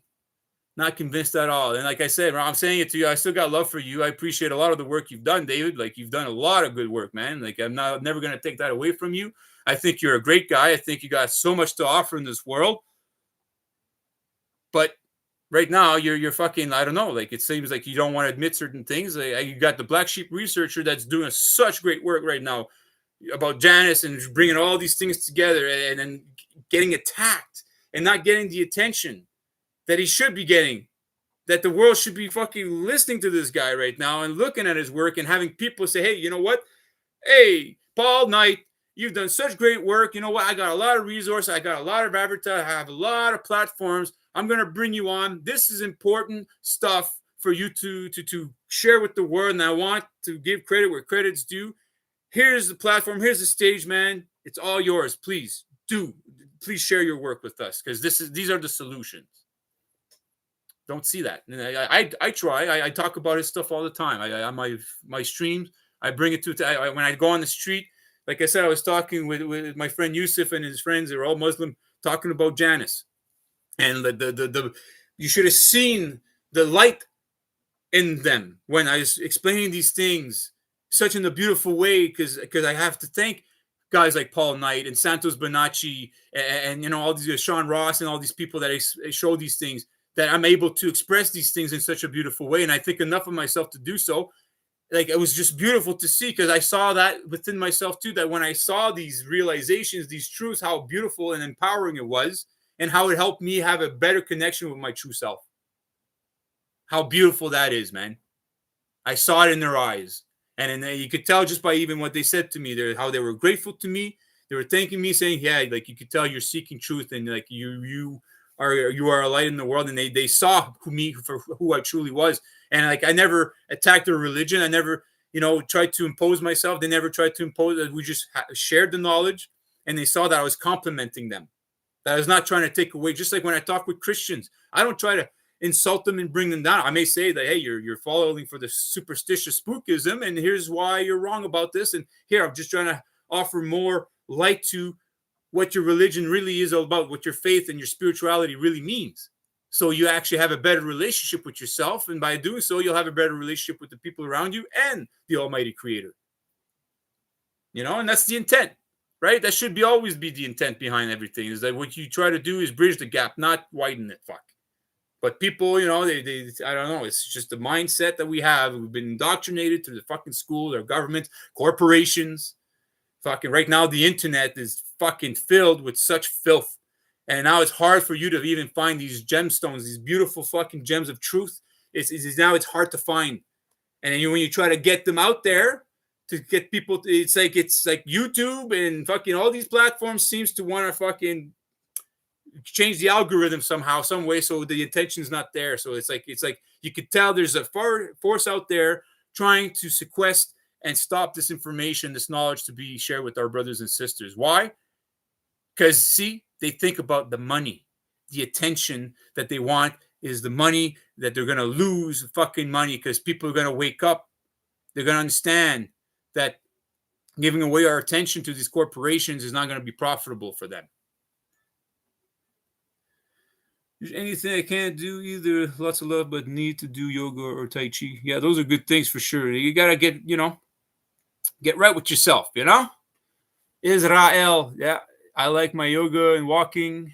Yeah, I haven't been walking for a while. I used to do it every year. Now lately, I just, I don't have much inspiration these days. I'll tell you, it's been like I said, this summer I had a really bad manic depression, really bad. Like when you feel like like there's nothing gives you joy. Like I watching movies, doing research, playing video games, playing my music, going for walks. I had no pleasure. I was just sleeping, waking up, and then just eating, and then trying to find something to do. And because I couldn't really find joy, I would just go to sleep. And I just slept and slept and slept and smoked joints. I tried to do magic mushrooms. I haven't touched mushrooms in forever because at this point, it's like, I don't need them anymore. Right? I've done the work. I'm already there. Like so I'm just, I went through it and I had to really pull myself out of it. And like I said, I got to give thanks to my friend Yusuf. Like, I mean, I'm definitely going to have him come on a live stream one time because this guy's amazing. He's really very intelligent guy.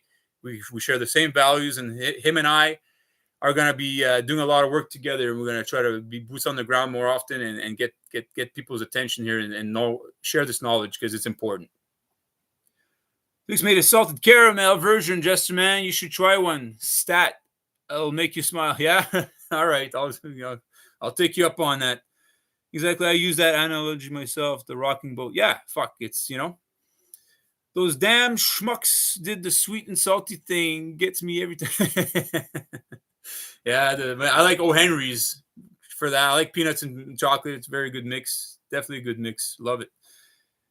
I think they know their symbols very well, especially Trump. Well, of course he does. But in a way, you know what? Like, remember, these people want to make themselves look more powerful than they truly are.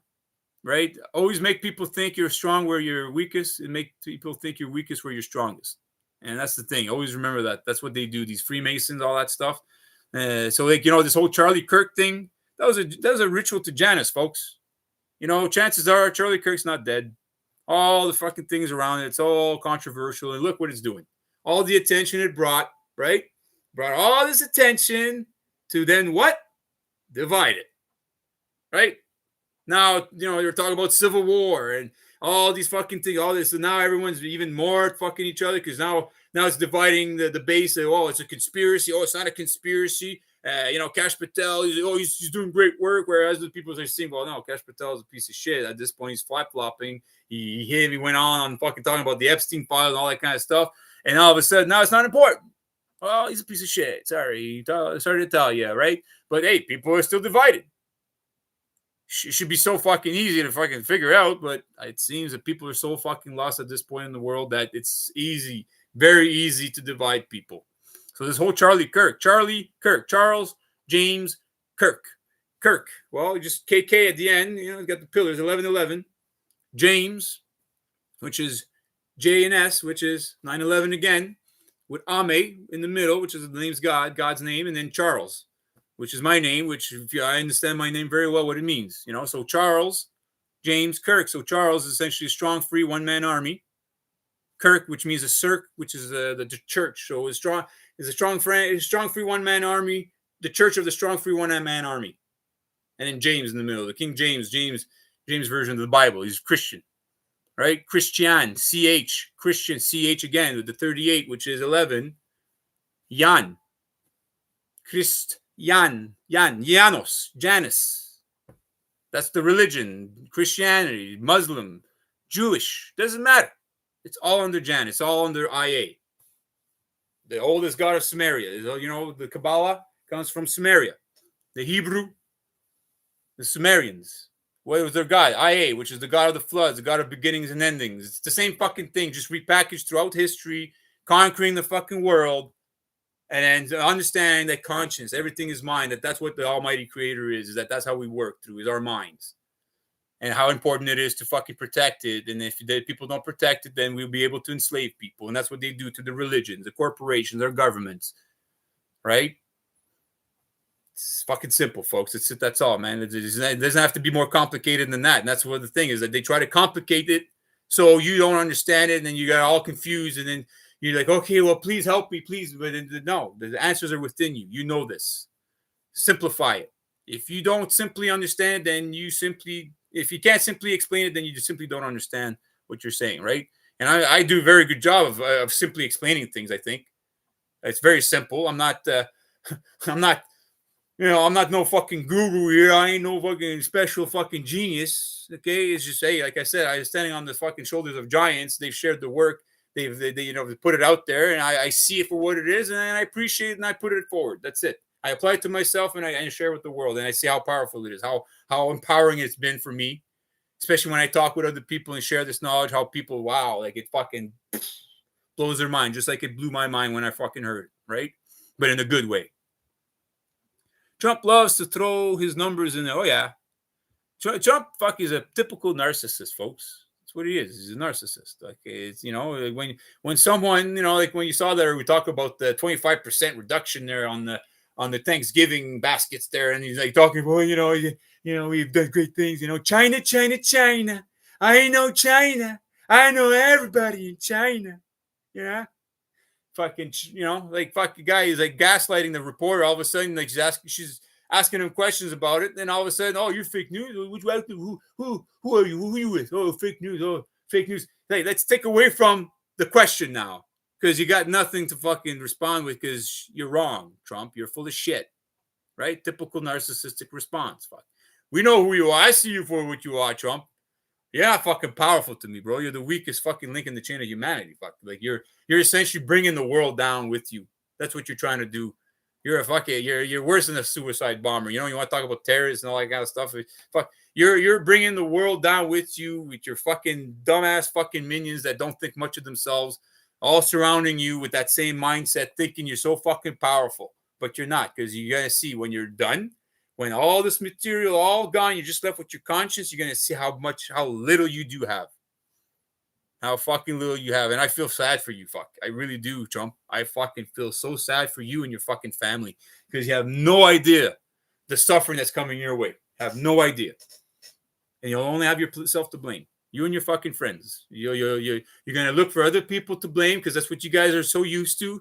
And then you're gonna always look around, and you're gonna be like, wow, there's only me here. So I can't blame anybody. It seems like, because all I see is me here. There's only me. I'm here because of who? Me. That's what you got to be stuck with. And then, it's going to be a hard one for you, because you seem to be fucking hard-headed. Fuck. I feel sad for you. Fuck. I really do, man. Like, just like the police, I feel fucking sad for you guys. I really do. Especially nowadays, you guys are fucking thugs. It's so fucking obvious. You're fucking criminals. You don't know. You don't have any accountability. Every time we try to hold you to account, you fucking cheat, lie, you fucking deceive, you try to intimidate. Typical narcissistic fucking response from people that are fucking evil, that are fucking lost, that are truly disconnected from their true self. Fuck it. It's not pretty. It's ugly. And I know you're better than that, but until you see it for yourself, there's nothing I can do for you. Fuck. Nothing I can do for you. I've been dropping in chats whenever someone talks charter. Yeah, well, see, the thing is about the Charter of Rights and Freedoms, like it's like they're talking all these values, whatever, and it's like, see, like I expressed earlier, Prairie, about how important it is to learn the law symbolically. If they're not talking this way, it's all good that they're talking about the Charter of Rights and Freedoms, but they're missing so much. They're missing out on so much, man. It's not even funny. Christopher James, look, I even went on his live stream the other night.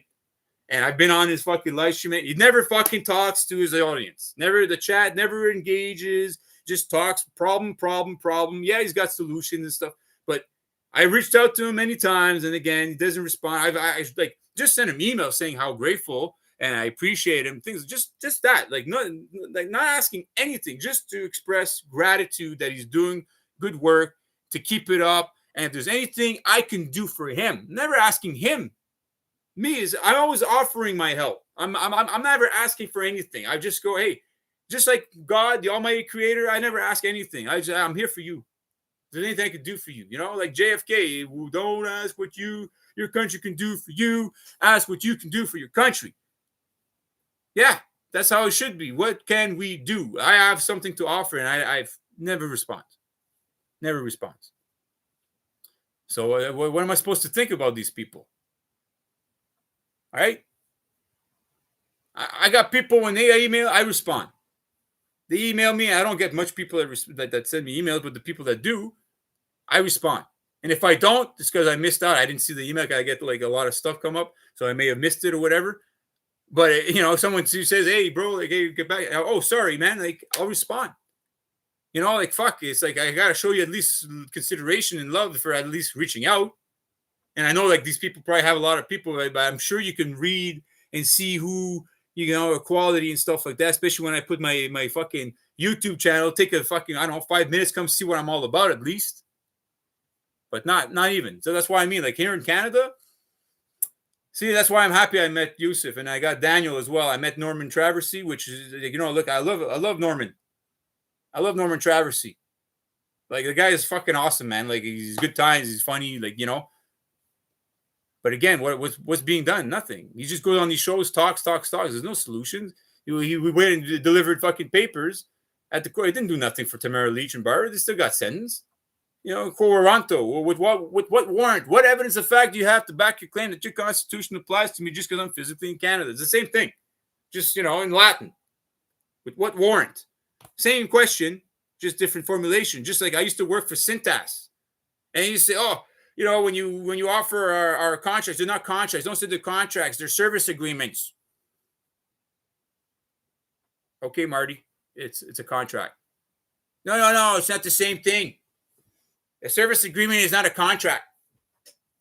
Yes, it is. It's the same fucking thing. But, these people think words, you're going to spin it around. Just understand the intent behind it. It's the same fucking thing. You want to word it a certain way. I used to work for Walkley Nissan. Walkley Nissan, we were called selection specialists, not car salesmen. Don't refer to yourself as a car salesman. Call yourself a selection specialist. You're still a car salesman. It's the same fucking thing. I'm here to help you select the right car. Okay.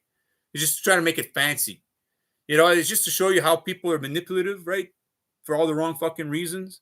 You got to worry about the words and the symbols and understand it. Once you know, then people can't play these fucking mind games with you with the words. Because then you know that the intent behind it. What's that? Behind the word, there's the intent. And that's what you need to understand. That's why, when people say, oh, he's able to read people. You say, oh, it's because, he sees the intent. He sees the body language. We see it. Because we understand the words. When people use certain words, we know there's a certain intent tied to those words. And that's how you're able to read people and be psychic and all that kind of stuff. It's not complicated. It's very simple. But see, that's the thing. This is the fucking priestcraft that we're sold in our fucking schools and our churches and things like that, that things are complicated. And then, you can't talk directly to God. You got to talk to priests, to the pastors, to the priest, au prêtre, the interprète, the interpreters of the word of God. You can't speak directly to God. Who are you? You're born of sin. You're lesser. What do you mean? You're fallible. You're imperfect. How could you mean God's going to talk to you? You're going to talk directly to the guy. Whoa. That's why the Hebrews, right? The rabbis, you can't talk directly to the guy. You got to go to the rabbi. The fuck you talking about, man? I don't need you. Fuck, I don't need you, rabbi, Mr. fucking diddly toucher, to fucking tell me how I could talk to the almighty creator here. Fuck. Maybe I need you to talk to your God, your fucking corruption of what you think God is. Yeah, maybe. But I don't want to talk with him. I'm not interested. Fuck. Because it's corruption. It's not even the almighty creator. It's not even real. Fuck. Thank you for adding your voice by speaking up. You are speaking for those who feel they have no voice. Wow, dude, floating leaf. I appreciate that. And that's why I do. And I try to find the solutions to be able to communicate, learn the symbols, because I see how important it is. How I'm able to bridge the gap with people. How I'm able to connect. Especially with the quality of people lately I've been connecting with, it's amazing. So it's I've been dropped. Muslims' values are not Canadian values, no matter who said it. Yeah, the thing is about Muslim values, if you understand the Quran and all that kind of stuff, because you have a lot of corruption about it, right? But the Canadian values is based from Christian and the Muslim and all the Abrahamic religions. It's all from the same thing. It's the same thing. But see, they create this fucking division, right? And unfortunately, a lot of Muslims, they don't understand this, and a lot of them are extremists. Okay, like you have a lot of extreme, like even Yosef, my friend, talks a lot about that too. Like he knows, like they're aware. There's a lot of good people in the Muslim religion, folks, and that's the thing we need to understand. Like, most Muslims here in Canada don't want to bring Sharia law here. Okay, the ones that talk like that, they're not real Muslims. They're not fucking honoring the community, because they're all about family and giving gratitude and honoring their family and their parents and things like that. If you really, because the Quran talks about all these things.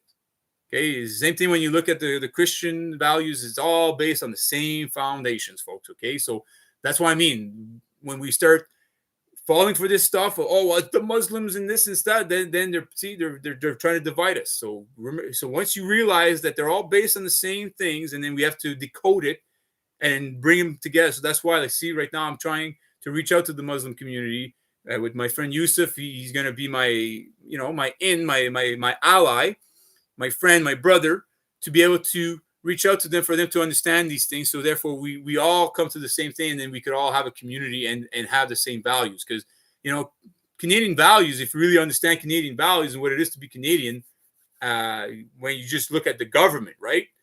That's what Canada is. Being Canadian is actually, like, that's why, like, I'm not saying that I'm not grateful for Canada, because there's a lot of great things we've done. So I'd like to bring light and say, hey, like, this is what we've done as Canadians, as Canada, as a country, the people, right, that essentially brought good things to the world. We have to acknowledge them and cherish them and honor them, but also realize that we've made mistakes too, and that we've done bad things, and not deny those things, and say, okay, well, you know what, we fucked up here, and we can do better. Because you know what, I think being a Canadian, that's what it's all about, really. When you look at the just the mindset, because I'm Canadian, right? Like, I grew up here. I think it's all about, hey, being cool with each other, having a good time, and just having fucking, like, just having good values and respecting and being kind to one another, and be neighborly.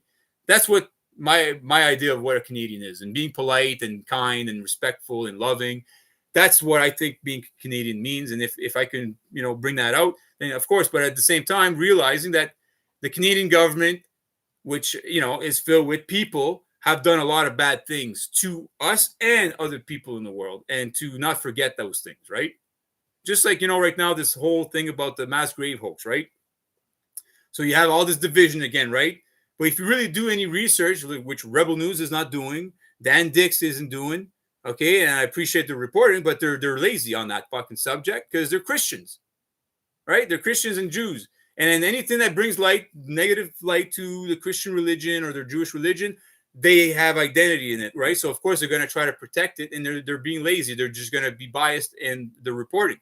But if you really look into what's happened, is that the mass grave hoax, the whole term mass graves, was only used by certain small outlets, and then it got propagated further than that, because they never found mass graves. They never claimed to find mass graves. Is that they have, and Camus, they have reason to believe that there are these things that they've seen by the surveillance and all that kind of stuff. They're ground surveilling, that there could be dead bodies there, and then they're going by the records of the deaths that happen in these schools, that these are actually on record, that these kids died in these schools. Okay, so they're going based on that, but they never said there was mass graves and things like that. They never claim all that stuff. And now all of a sudden, now it's blown out of proportion. Now you have politicians fucking taking this information and then now using it. Oh, well, the mass graves. And then now you have other people, oh, there's no such thing as mass graves. And now it's taken away from the fact that, well, yeah, it's all good that these things are like, but there still was fucking abuse to children. There's still bad things happen in those schools. And we need to address those things. There needs to be reconciliation no matter what. But see, now it's not being done, because now people are arguing back and forth and taking away from the actual fucking problem here. You see what I mean? And so that's what, like, so when you look at Dan Dix, when he's reporting on these things, and you look at Rebel News and the dishonesty, is like, guys, it's not hard. You could just do fucking like 1 hour of research, and you will see what I'm saying is true here. Like, that this was happening, is that you're creating a division within you know what I mean? So now no one's getting to the fucking bottom of it. Now everyone's yelling at each other. Everyone's fucking, calling each other names, because Rebel News likes to fucking play this fucking shit too, of condescending people that don't agree with them. And that, because, because you're not conservative or whatever. I fucking can't stand it because they're essentially, to me, I look at Rebel News as a paid opposition. They're there funny, like Ezra Levant. I cannot stand that guy anymore. Fucking can't listen to him. The way he talks, the fucking things he says, the fact that he's a Zionist fucking Jew. That essentially, well, he's not even Jew. Like fucking, he's a Zionist. Okay, to be Jewish, he doesn't even follow the Jewish traditions or values. Okay, and then when you talk about anti-Semitic and all that shit, to be a Semite, you need to be able to prove that you're a direct descendant of Shem. That's what it means to be a Semite. It comes from Shem in the Bible. Okay. So that's what it means to be a Semite. And a Semite, you could be Arabic, Aramaic, Jewish. You don't have to just be Jewish to be a Semite. But essentially, again, prove to me that you are a direct descendant of Shem. And did Shem really exist in the Bible? See, these are all illusions, folks. And see how we divide ourselves using these terms because we don't understand what they mean. And here we are fucking fighting over shit that we shouldn't be fighting, taken away from the solutions.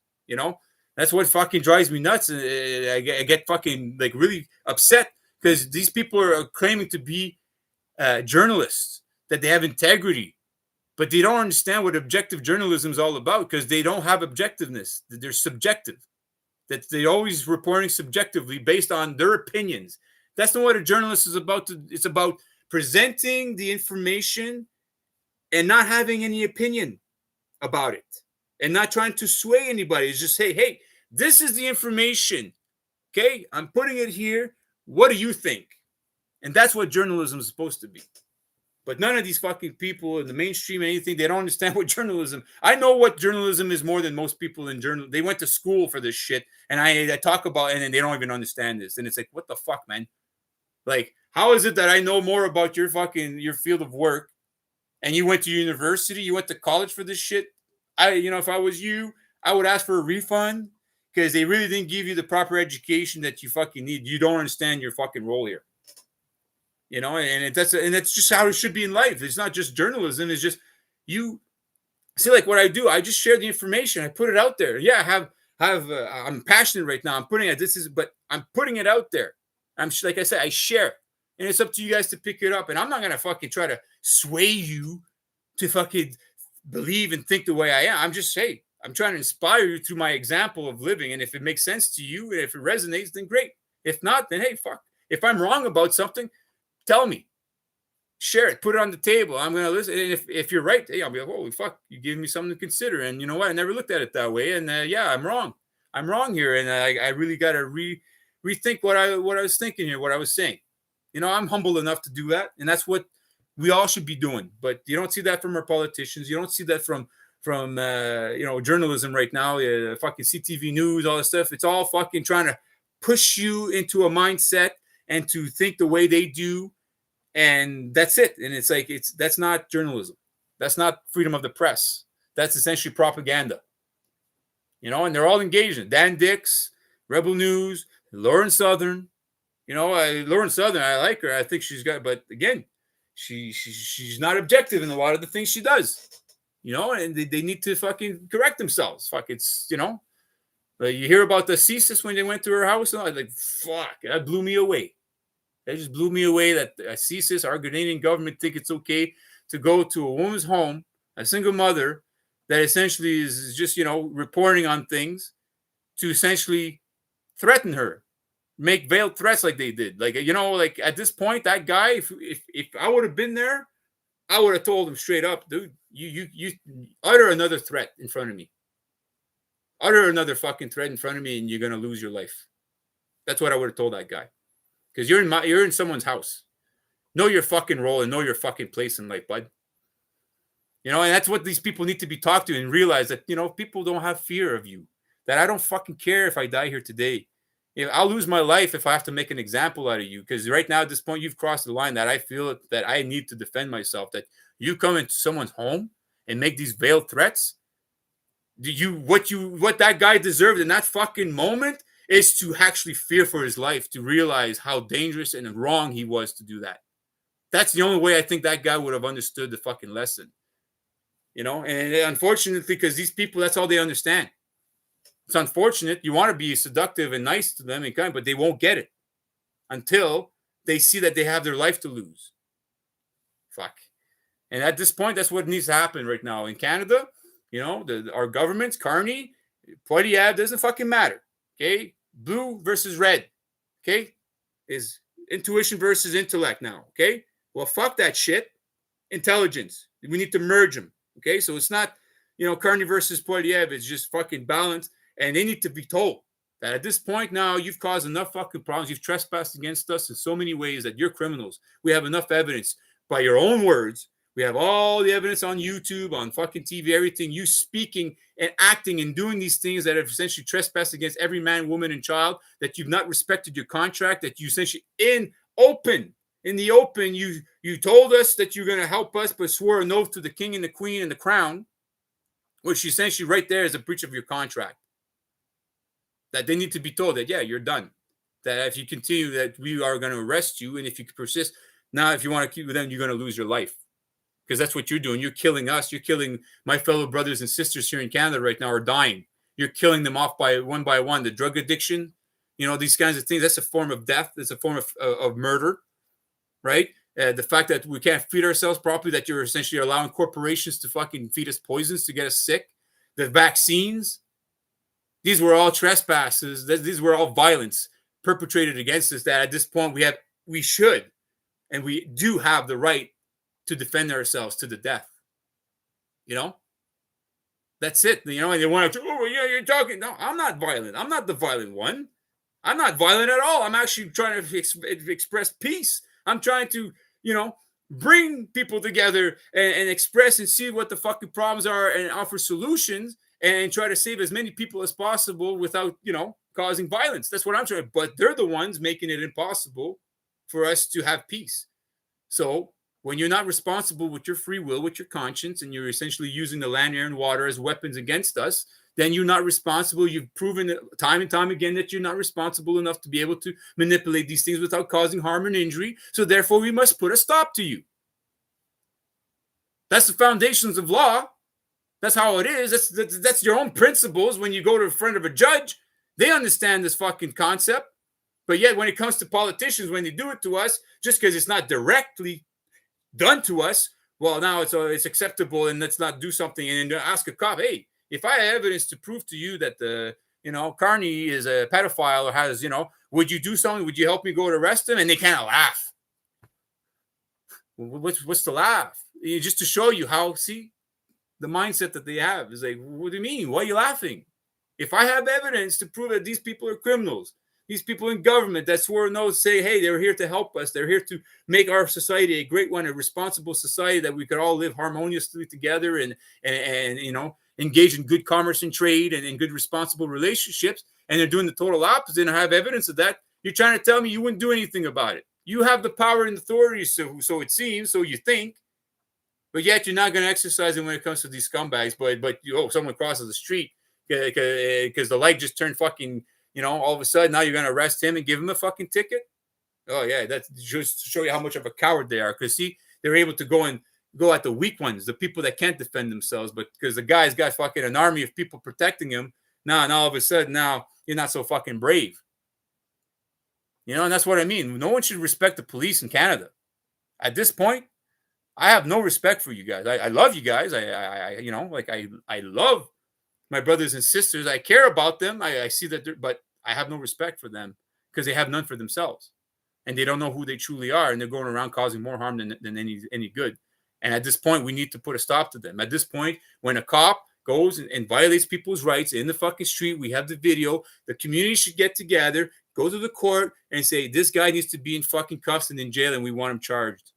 That's it. That's all. And then anybody gets in our fucking way, well, you're going to get charged as well because you're going to be aiding and abetting a fucking fugitive, a criminal, because we have the evidence here. That's how law is supposed to be. It's not about a few men and women in fucking uniforms and fucking symbols that they don't understand that they can exercise authority and justice on us. No, it's a fucking group thing. It's a community thing. We should all get involved. If there's someone in our neighborhood going around breaking in and entering and shit, we as a community must come together and find out who that person is and hold them to account. We all have that ability. We are all the law. We are all land, air, and water. But we don't know that. And therefore, of course, we don't fucking know our true power, and that's why we're fucking cowards. I'll say I'm a coward. We're all cowards. We're all cowering right now.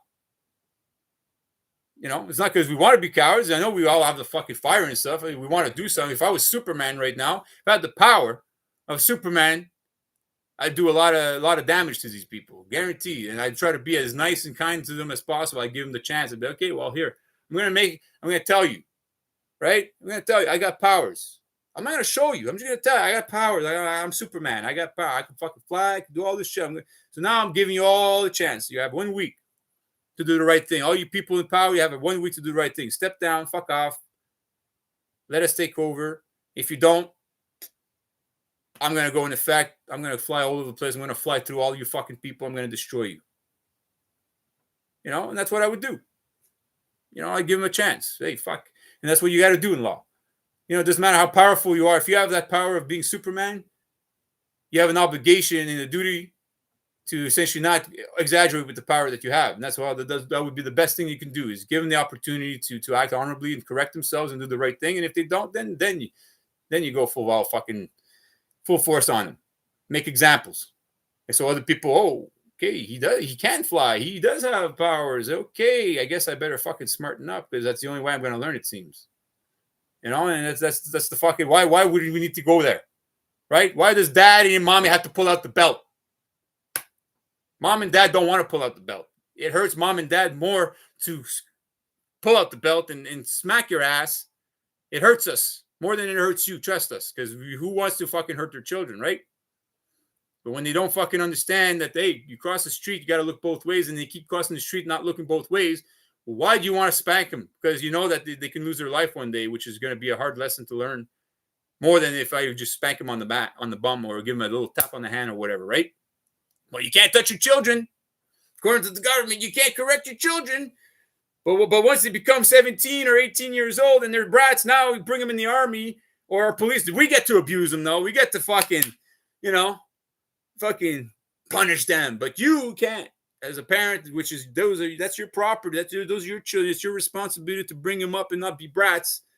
So no, why? Because we don't want you to touch them and correct them. Why? Because it's profitable for us. We want them to be brats and dysfunctional, because chaos is our business, and we know how to deal with it, and we have the proper fucking measures in place, and we're gonna punish your child, and we're gonna get pleasure out of it, because we're fucking psychos. We're fucking disconnected from life, and we want you to come on board our fucking ship of nonsense, please. Fuck, it's fucking wild. It's disgusting. I can't even believe it's this fucking, at this point, with all the technologies and advancements that humanity has done. Like, we're so awesome. Like, when you watch the achievements we've done, but to be so fucking ridiculous and stupid when it comes to our social skills and how to resolve our problems, our social problems in the world is crazy, because we allow fucking corporations to get away with their fucking nonsense, and our governments and religious institutions. I enjoy the language, it flows. I wish I knew it better now. Yeah, well, hey, we all learn. Everything goes, everything comes in time, I took an Arabic class in college like 20 years ago. It's pretty interesting. I'm enjoying it. And because I know the symbols, and it's being a little easier for me, and I got my good friend Yusuf teaching me all this stuff. So, yeah. Santa isn't real. Yeah, newsflash, folks. Newsflash. It's funny, my mother and I were talking about that earlier, how abusive that is when we essentially fucking lie to our children like that, telling them that Santa Claus is real. And then, and I remember my nephews, they were like 10, 11 years old, still believing in Santa. And they asked me, he's like, Uncle Charles, is Santa Claus real? And I can't lie to my nephews. So I said, no, he's not. So you want the truth? I'll tell you the truth. He's not real. And he's like, and you could see like the sadness in their eyes. And then his mom, Bonnie, was like, "Oh, don't do that." She's like, I said, what do you mean don't do that? What? Lie to your child? You want me to lie to your child? That's what you don't want me to tell them the truth, but you want to keep lying to them. And what do you think you're doing? The disappointment they're gonna have later. And they did. They had you could see in their eyes they were disappointed, and they were like, "Oh, fuck!" And then they thinking, it's like, well, why would my parents lie to me about such things? And it's like, yeah, why? Why don't you just explain the symbolism behind it, right? There's more beauty in that than this story of Santa Claus going through the chimney. If you actually really expressed what it really meant, it's way more beautiful than the fucking story that this fucking corporate packaged nonsense to get us to spend money and buy gifts for the corporations to keep fucking making money. The true gifts under the tree is what? The mushrooms, which is consciousness, is essentially, that's the true gift. The gift of knowledge, the gift of wisdom, of knowing who you truly are. That's the true gift in life. But let's take away from that. No. Buy this. Here's a diamond ring, a fucking PlayStation, a fucking Xbox. Hey, let's buy all these fucking things there for our children and think we're doing them right. When you're doing them wrong. You're fucking doing them so wrong. It's not even funny. And if you don't understand at this point, you will. You will, and you're not going to feel good about yourself. Fucking, I don't have children. I'd like to have children one day, but hey, I see a lot of people out there having children. I'm like, holy fuck, they're not even qualified. Not even qualified. And like, I know for a long time I wasn't qualified to have children. If I was to bring a child into this world like fucking 10 years ago, fuck. Like, I would have done my best, but I wasn't fucking qualified. I'm more qualified these days because I know about this and how important it is, and I make sure. My nephews, when I talk with them, I share with them about the law, and then they learn about it. And hey, guess what? I had my nephew Ronan be able to defend himself against fucking bogus charges in his fucking hick town that he lives in from these cops during COVID, going around fucking telling people they can't play hockey in the open air because of COVID, and then going on the fucking on the ice rink, pulling the fucking net off, and then because they're trying to hold the net, now all of a sudden now they're getting charged with assault, and then because they were fucking calling the cop names, now all of a sudden now they're charging him because you guys are calling me names. Yeah, dude, they have every right to call you a pig. They have every right to call you a piece of shit because you are. You need to hear it. And so, wasting taxpayer dollars, going in front of a judge because a fucking cop doesn't know who he is, doesn't know the fucking law, doesn't know anything, and he thinks he's fucking, and now causing harm and injury to my nephews. But he fucking stepped on the wrong kid because he had Uncle Charles on his fucking side. Yeah. And that's what I like to do. I fucking love being able to be there for people to defend themselves in court. I've done it a few times. I've done it for myself. It's one of the most powerful fucking things you can do, folks. Don't get a fucking lawyer. You want to fucking stand, know who you are, know yourself, know the signs, the symbol, all that stuff, know the language. And when you go there in front of the judge and you show that you know who you are, the judge, 3 judges I went in front of, the last one, she respected me. She fucking she stayed the charges. And it was like, fuck, she, at that point when she heard me talk, you could see just by her body language, the expressions, I fucking knew she respected me. She's like, yeah, we're not going to continue this. You have nothing. And I've been saying this to the first judge and the second judge. They had nothing. It took a third fucking judge. And not only that, not only did they have nothing, they had to fucking, manipulate the evidence. Manufacture evidence, try to make me sound like I was fucking crazy and all this kind of stuff, and try to make things for what they weren't truly what they were. They try to just to show you how they had nothing. They had to manipulate the evidence, even the video footage, making me look like I was fucking out of control because I kicked the fucking toilet. I broke my foot. Why do you think I did? Do you think people just fucking, I just got assaulted by fucking 8 people. My rights and freedoms were just fucking taken from me. Put in the cell for 45 minutes asking for water. No one came. And then I kicked the fucking toilet because I'm pissed off. I'm not getting water. I'm not getting respected. I'm being abused. So, of course, I'm going to fucking react all of a sudden. For 45 minutes, I was being patient. And all of a sudden, I lost my shit because, I'm in a cage. My freedoms are gone. I'm in a bad fucking place. I'm in a dungeon and rape cage. A place I don't want to fucking be. My freedoms have been taken from me. But I'm the bad guy for kicking the fucking toilet. I don't have the right to get upset about it and kick the fucking toilet. But according to the prosecuting attorney, I was out of control. And let's manipulate the footage and not show the abuse I went through before. When you put me in the cage, punch me in my lower back, pull on the fucking rope, burn my elbows, talk shit to me, berate me by not just 1, 2, or 3, fucking all of them, talking shit in my ear the whole fucking time. But I'm the bad guy. See that, you know what I mean? This is the mentality we're dealing. It's fucking schoolyard brat bully bullshit. Fuck, and it's ugly. And I'm telling you, it's like, fuck, I feel bad for these people because they're going to die one day. Like, we all fucking die, and they're going to have to answer. Simple as that. I don't give a fuck who the fuck you think you are. Justice will all come to us the day we die. Okay? So act right, people. Fucking telling you, man. Don't fuck around because you will find out. Fuck. You will. It's a fucking fact. It's not, I don't even have to argue with anybody. You want to fuck around, you will find out. And you see a lot of these videos right now, you have instant people instantly finding out, which is awesome. But these people that are essentially not getting it right away, they're putting it off. Well, interest, you know, there's going to be interest on the fucking finding out part, that you're stacking it on top of it, that you're going to have to pay fucking interest on the fact that you couldn't account for your fucking bullshit in that moment, that it took you all this fucking time for you to fucking realize it. And now you're finding out, and now you're paying interest on that shit. And that's what I'm trying to help you fucking idiots there. You cops there sporting fucking symbols you don't understand. I have enough fucking heart inside of me. I'm an auditor. Yeah, I'm part of the auditing community, but I don't have much respect from them. Why? Because their intent is not to fucking reach out to you and like a brother. They want to fucking call you a pig. They want to fucking condescend you and make fucking views on YouTube. That's not my intent. Fuck, I'm fucking serious. This is more serious than fucking views on YouTubes and likes and fucking making money here, folks. This is fucking serious. There's children right now that are fucking suffering big time. Okay. They're being abused sexually, fucking on massive women, children, men throughout the whole world because we live the way we do, because we're fucking ignorant. And I know they're suffering, and I can only imagine what they're going through. That's just a fraction of what they're going through, and it fucking hurts. Imagine what they're really going through, the frustration because these fucking people don't act right because they think they're the moral fucking high ground. Really fucking feel bad for these people because I'm telling, like I say, man, we all die one day, and they're gonna fucking not like it. And I'm trying to help them avoid that.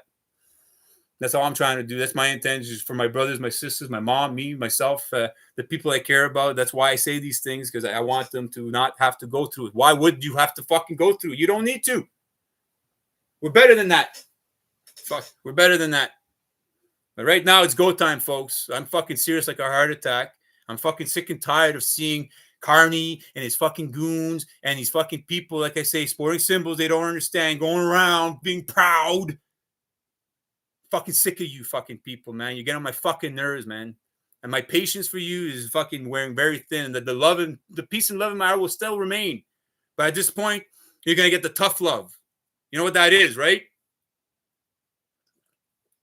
You know, like, fuck, it's you know, and I know a lot of you fucking feel the same thing. I hope you feel what I'm saying, not just hear and listening. I know you fucking feel it. It's inside of all of us. You know, I see my buddy there, shoot proof there, fucking shines. I know, you know, he's been suffering too. I know he's fucking pissed off. You know, bro, get in touch with me, bud. Okay, Scott, get in touch with me. We need to talk big time. All right, shoot proof. If you hear me, if you're still in the fucking lobby, I see you. Santa isn't real. Call me. Don't just come fucking comment on the fucking YouTube. Call me, bro. I'd like to hear from you, man. I miss you. So, yeah. Free man. Gratitude is a vibration that invites to peace at 540 hertz. Yes. Well, it's at 528 hertz. But, yeah, it's you're right, brother. Absolutely. The Alan Warren. Hey, how you doing, buddy? Salutes to you, too. Hey, how you doing, brother? See, there's another guy. He thinks enough of himself, man. He's out there, man. He's fucking cool. He's out there, you know. Are you talking about True Fart? True Fart, I don't know what that is, man. El Piro. See, there's a guy. I like El Piro. I listen to his stuff. He's got solutions, man. If you want to listen to someone, fuck, man, like, go check out his stuff. He talks a lot about good stuff, man. He's on the right page. He's got solutions to offer. And see, he doesn't get much attention either. It's always the people that don't get much attention, folks, you got to focus on these days. I'm telling you. The ones that are like, you know, those are the fucking gems in the world, you know? Those are the gems, the fucking that we're missing out. The world is missing out so much on guys like El Piro. You know? Missing so much. The guys like Sean Ross. You know, fuck, it's fucking sad. Why do you have to go all hippy dippy? Just give the facts. DC.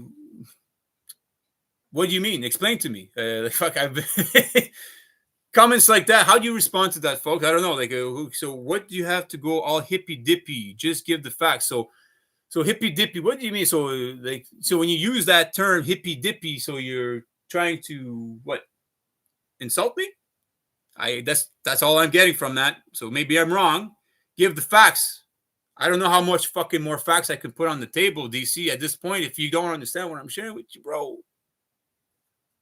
DC. The name DC, like why do you call yourself DC? Is it your name? David something? Dave Chappelle? I don't know. Like, I'm just making assumptions here, but at this point with your comments, see, that's what I mean. Like, see the that kind of comment to me, coming at me like that. What the fuck, dude? If you, I guess you're not listening. I put the facts on the table. I've been as real as possible here. I don't know what else I can say or do to fucking help you here and to realize if not, then just leave, bro. There's nothing here for you. Am I wrong in feeling the way I do? Am I wrong? I don't know. It's, to defeat one's opponent without fighting is a supreme excellence. That's exactly.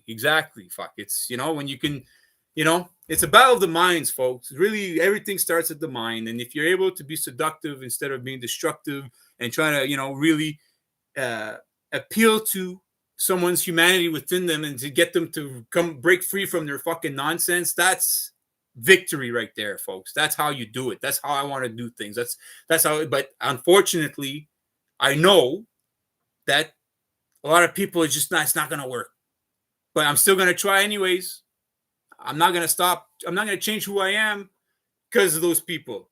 I'm still going to apply it that way, man. And thank you for that, LPO. Absolutely. I agree with you on that 100%. Lesson of Jacob's ladder: stop fighting self and let the power of God flow through oneself. Exactly. And that's the thing. It's all about, we all divided and we're fighting ourselves. And that's why people in law enforcement and military and stuff like that is because they're fighting a war within themselves. And that's why they're drawn to want to go and be part of these fucking groups, these organizations that are so toxic and destructive. Because our military, our police is not about fucking solutions, folks. Okay. It's not about that at all. It's a business. Okay, it's all about business, and it's all about fucking enforcing their will on other people. That's it. That's all. It's there's nothing else to it. Human safari, not animals. Well, I don't know what's Maria Inkman. Food chain voodoo. I don't know what that means. Yeah, in fact, 100%. Yes, fire. OP effing Taylor. I just want to own nothing and be happy. I just want to eat the bugs. Yeah, well, and that's the thing, folks. You don't own anything. You're already there. Fuck, you already don't own anything. Are you happy? You don't own your house. You don't even own your own mind, folks. I'm telling you, fuck. It's like we don't even own our own minds. So, of course, are you happy? Ask yourself, are you happy? Because we don't own anything. We think we do have the illusion of ownership, but we don't. Everything belongs to the crown. If you look at it on paper and everything, it's all the fucking crown owns everything. And like I said, the signs and symbols, the claim they're making is that they own your mind. They own your conscience, folks. They're making that claim. The Pope, the king, the priest, all these fucking people are making the claim that they own your mind. That you are not. It's like saying, hey, your computer, no, don't touch it. Don't type. I'll type for you. I'll go and look on YouTube for you. Okay, you just sit back and just watch. Watch me go. I got you. Same thing, but because that's your operating system, it's your mind. So they fucking own you. They're claiming it, and they do own us. They own it because if you're divided within yourself, like LPO said, if you're divided, they own you. Fuck. If you go out there going being violent and aggressive and going talking shit to other people, protesting and calling people names, they own you. Fuck. They got you exactly where you want you. It's funny. The other day I watched this guy, his staycation. He's a streamer. He's streaming this game called Arc Raiders. It's just symbolic of me, Arc Raiders, which is essentially another referring to Janus. And this game right now is, it's off the charts. It's killing all the other games, even AAA games right now, whatever. And so this guy is just doing videos showing how to, have certain achievements and how to play the game and what he's done and whatever and stuff. He's a fucking good player. He's amazing, the guy. Like, and he's good tips, good tricks, and super nice guy. Like, you listen to him, very humble, whatever. And then he's talking about these comments that he had. They were very toxic, and you read them and stuff. And his reaction to it, how he felt about it, I was like, fuck. I said, I understand, because people are nasty. People instead of, when you see someone do something good in life, instead of getting inspiration, they're just gonna hate on you because they can't do the same thing, so they get down on themselves. So it's better to feel so they don't feel bad about themselves. They rather hate on someone else, that person too, that shows and makes them reflect badly on themselves. So all these comments, right? And he's giving attention to it. And I said, bro, don't feed them, man. Like, fuck, stay true to yourself. Just keep doing your thing. And just ignore them. The best thing you can do is for those people is just ignore those fucking comments. They're fucking lost. They're just trying to antagonize you and get a rise out of you, man. And they're just lost. So don't give them any attention. Just focus on the people that show gratitude to you and appreciation. That's it. And that's what I do. That's what I do all the time with the people, everyone that comes into the chat. When, I just show gratitude. I'm grateful. That's it. And the negativity there, I'm trying to understand you, DC, still. I'm not trying to bring you down. I'm just like, what the fuck? How am I supposed to respond to that? Like, you know what I mean? It's like, I don't know. I'm not going to start calling you names or nothing like that. I'm just trying to understand, why is it you would put a fucking comment like that in the chat when I've been like expressing nothing but truth for you that just should resonate so clearly for you, that everyone else that I've shared this with, they, for the most part, they can't argue. And if they can't argue it, if they want it, like they just won't even say nothing. They'll be like, yeah. Or they'll just be like neutral about it. That's it. But like, to come at someone, like, call someone hippy dippy, I wonder where that mindset comes from. Where you think it's okay to use that kind of terminology for someone, especially when I've been just pouring out my heart here and being honest and loving and caring and just trying to rise the fire within us to essentially think enough of ourselves to do something about the fucking problems we're facing right now, to offer solutions. What is the intent behind your message? I'm really curious, brother. I want to know. Only you know that. So please share it with me if you're still in the chat. But yeah, it's been 2 hours and 30 minutes, 26 minutes, and I am fucking talked out. I'm hungry. It's hot, and so I just wanted to let people know I'm still here. And right now I'm ready to go. And right now I'm trying to work on setting up a date. I know that the 22nd of November is supposed to be some big thing there on Parliament Hill about the ostriches being killed and Bill C, whatever, all these fucking bills, whatever, that really have no fucking bearing on us. Yeah, okay, you want to go sign bills in the fucking Parliament and, all this. Okay, it has nothing to do with me. And you try to apply it to me, you're going to have problems. I'm telling you, government. I'm telling you, Carney. The crown, mostly the important, the crown, the triple crown, and the fucking families, the private families there, the Farnese, the Colones, the Torlones, all you fucking people, you aristocrats there. Sorry, just not gonna happen. The more you're gonna fuck with me, the more I'm gonna be on the scene. I'm telling you, like, and I'm telling you who I am. So if you gotta take me out very. I'm telling you, I'm about to do a lot of damage. A lot of damage to your fucking system. I'm telling you, I'm not going anywhere. I'm gonna be persistent until people fucking get it. I'm gonna try to inspire people the best that I can. Going out there, I'm not. I got no fears anymore. I got no fucking fears. I don't care. You want to think me? You want to think I'm a loser? You want to think I don't care? I really don't care at this point. I'm gonna go on Parliament, and I'm gonna make a fucking scene. Okay, it's gonna happen, and I'm gonna try and inspire the rest of the fucking country to rise up. Okay, to essentially, hey man, we got to take our fucking world back here. Okay, these fucking cycles got to go. Okay, we got essentially, we're gonna take the corporations. We're gonna dissolve all of you fucking shareholders. I'm telling you, we're gonna take all your money. That's what I'm trying to do. We're gonna take all of that. We're gonna strip you of your power because you're not responsible. So that's why I want to try to invoke fucking inspiration here in Canada. So we're gonna start here. I'm gonna start locally because that's all I can do. Because I'm in Ottawa. It's so symbolic. 613. How many commandments in the Kabbalistic religion? 613. I was born in the 613 on the 316, folks. It's all symbolic. I know who I am. I've been reading the symbols. I'm Charles Eros Alexis, which means strong, free, one-man army. God of love, defender of mankind and the law. And my name expresses my intentions in the world. I'm here. I'm not going anywhere. If you want to kill me, kill me. But maybe if you do kill me, maybe if you kill me, maybe, hey, people pay attention now. Say, holy fuck, they killed this guy. What happened? And they're gonna look into it and they're gonna say, holy fuck, right? Maybe that's what it takes. I don't know. But I'm telling you, I'm a threat to you guys. If you don't fucking change your mindset and do the right thing, I don't care who fucking hears it, but I'm just telling you, that's what I think about every day. My life, I'm not happy until, like Daniel Mesrobian says, till the assholes fucking pay. Okay? And I'm going to make sure you fucking pay before you cross the threshold. I want to fucking see you fucking with the sadness in your fucking eyes and the realization of how fucking corrupt you are. And hopefully that you'll find it into yourselves to fucking really connect with yourself. That's really the intention behind it. But at the same time, I'm going to have a little pleasure watching you fucking cry and suffer a bit, because you know what? You've been causing so much in the fucking world. I want a little bit of fucking, a little bit of cheddar for my fucking suffering.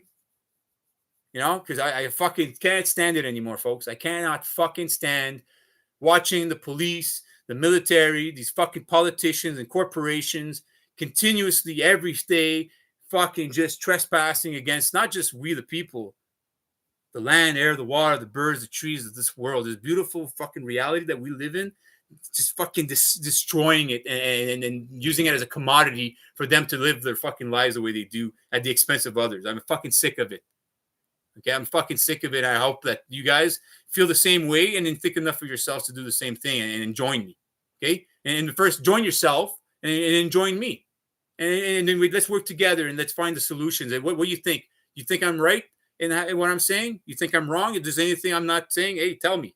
I want to hear it. I'm humble enough to listen and hear what you have to say and offer the solutions, because I'm fucking sick of it, folks. I'm like, fuck. Every day I'm having crazy dreams like right now. The last 2.5 weeks I'm dreaming all these symbolic things telling me, get out there, shall fucking move. Let's fucking go. Like, you have the fucking tools to be able to inspire change in the world. That's what I'm getting. So that's why I'm here.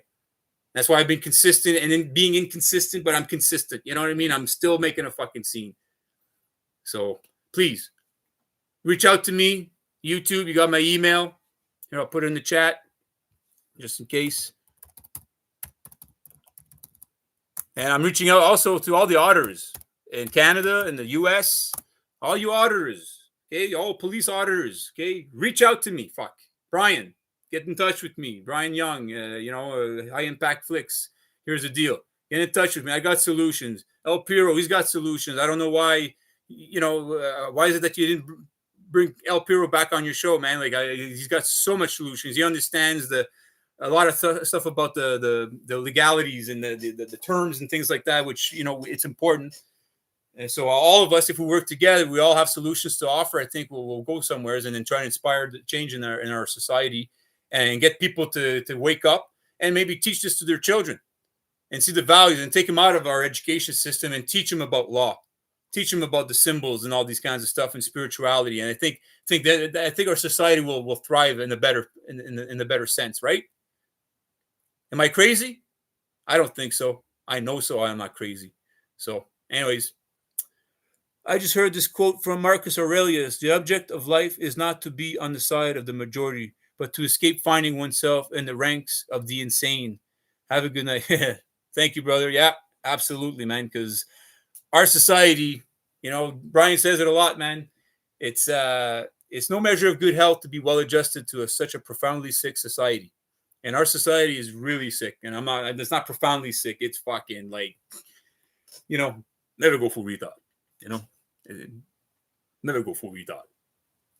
It's just, that's what it is. It's funny. Watch a movie called One Battle After Another with Leonardo DiCaprio.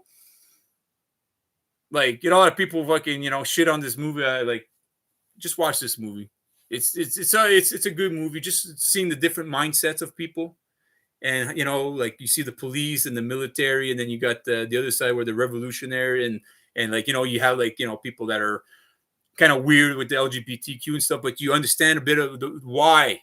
Why is it that, it's because they want to free themselves. They're going to an extreme that they see that they've been enslaved by a system, and then now it's like so perverted to the sense that they go to a certain extreme that it's like almost like you look at it like, holy fuck, it's crazy, but it's not crazy. It's not crazy. It's actually just reflecting of how crazy our society is. They're just actually putting a mirror to us. Just like it's like here in Canada, we have Queen Didulo. Remember her going around? She's the Queen of Canada, and you know, and then people were like ridiculing this woman, and they're following, and I'm like, do you not understand that she's mirroring exactly what Canada is? Because we have the same thing that we believe in a king. If you got the same fucking thing going, but hey, we're not crazy for fucking letting them govern us, but anyone's crazy if they follow her. But it's the same fucking thing. It was so like I was laughing because you see all these people insulting her, condescending, and like she is cringe, man. When you listen to her, like it's like she's typically she's a narcissist, Gary. Like she's like a Trump, she's just like Trump, same mindset, fucking, But at the same time, I was like, wow, she's just putting a mirror to Canada, saying, hey, well, see how ridiculous I am? Well, fuck, that's our system of governance here in Canada. What do you mean I'm ridiculous? I'm ridiculous for trying to do the same thing as the fucking the aristocrats, the King Charles and Queen Elizabeth and all that stuff, and the police are all following. It's the same fucking thing, but yet they look at her as cringe. Anyways, I just thought I'd share that. But thanks for listening, folks. I appreciate you coming in tonight. Please share this with everyone you know if you can. Like I said, I don't want the attention. It's not about me. Like I said, it's about the message. And I think we need to really get together, get organized here, and put pressure on our governments right now and let them know that they're trespassing against us. They need to hear it, and that there's going to be consequences and repercussions that we're not going to take it anymore. And I don't fear death anymore. I don't fear death. It's been a long time. I don't fear it. So I'm ready to die for this. I'm ready to stand on that ground. They want to kill me. Go fucking kill me. There's a lot. I think I'll be free because you know what? This world, this country we live in right now, fuck, man. I feel like a prisoner. I feel like, I don't really feel good. I have no hope for the future. No hope whatsoever. I have no ambition to fucking try to do anything other than this. This is the only ambition I have in life, is to essentially rise up against our government. That's the only thing that gives me any kind of joy, any kind of ambition, any kind of motivation in the world right now. That's it. So, and I think at this point, we should all be feeling this way and uniting instead of dividing ourselves. Okay. So next time when you talk with people, try to make a point to friends, family, doesn't matter. When you talk about any kind of subject, work towards always trying to bridge the gap, and then always bring it to their point. Say, hey, see, notice I'm trying to bridge the gap, and where you're always trying to widen it. Why are you doing that? Say, like, try work on that. That's my advice to you. So, anyways, one love to all of you. I appreciate you. I care a lot about you. I do love you very much. I you know why? Because I love myself very much. I fucking love myself so much. I know who I am now, and I want you guys to know that. I know a lot of you already know that, and it's it keeps getting better and better. I keep rediscovering and knowing who I am more and more every day, and it's a good feeling. And I invite you to do the same thing. So, anyways, like I said, gratitude and love. I appreciate you. Shukran. Alhamdulillah. Inshallah, which means gratitude, thank you, and God willing. All right. Thank you very much. Have a good night. Bye-bye.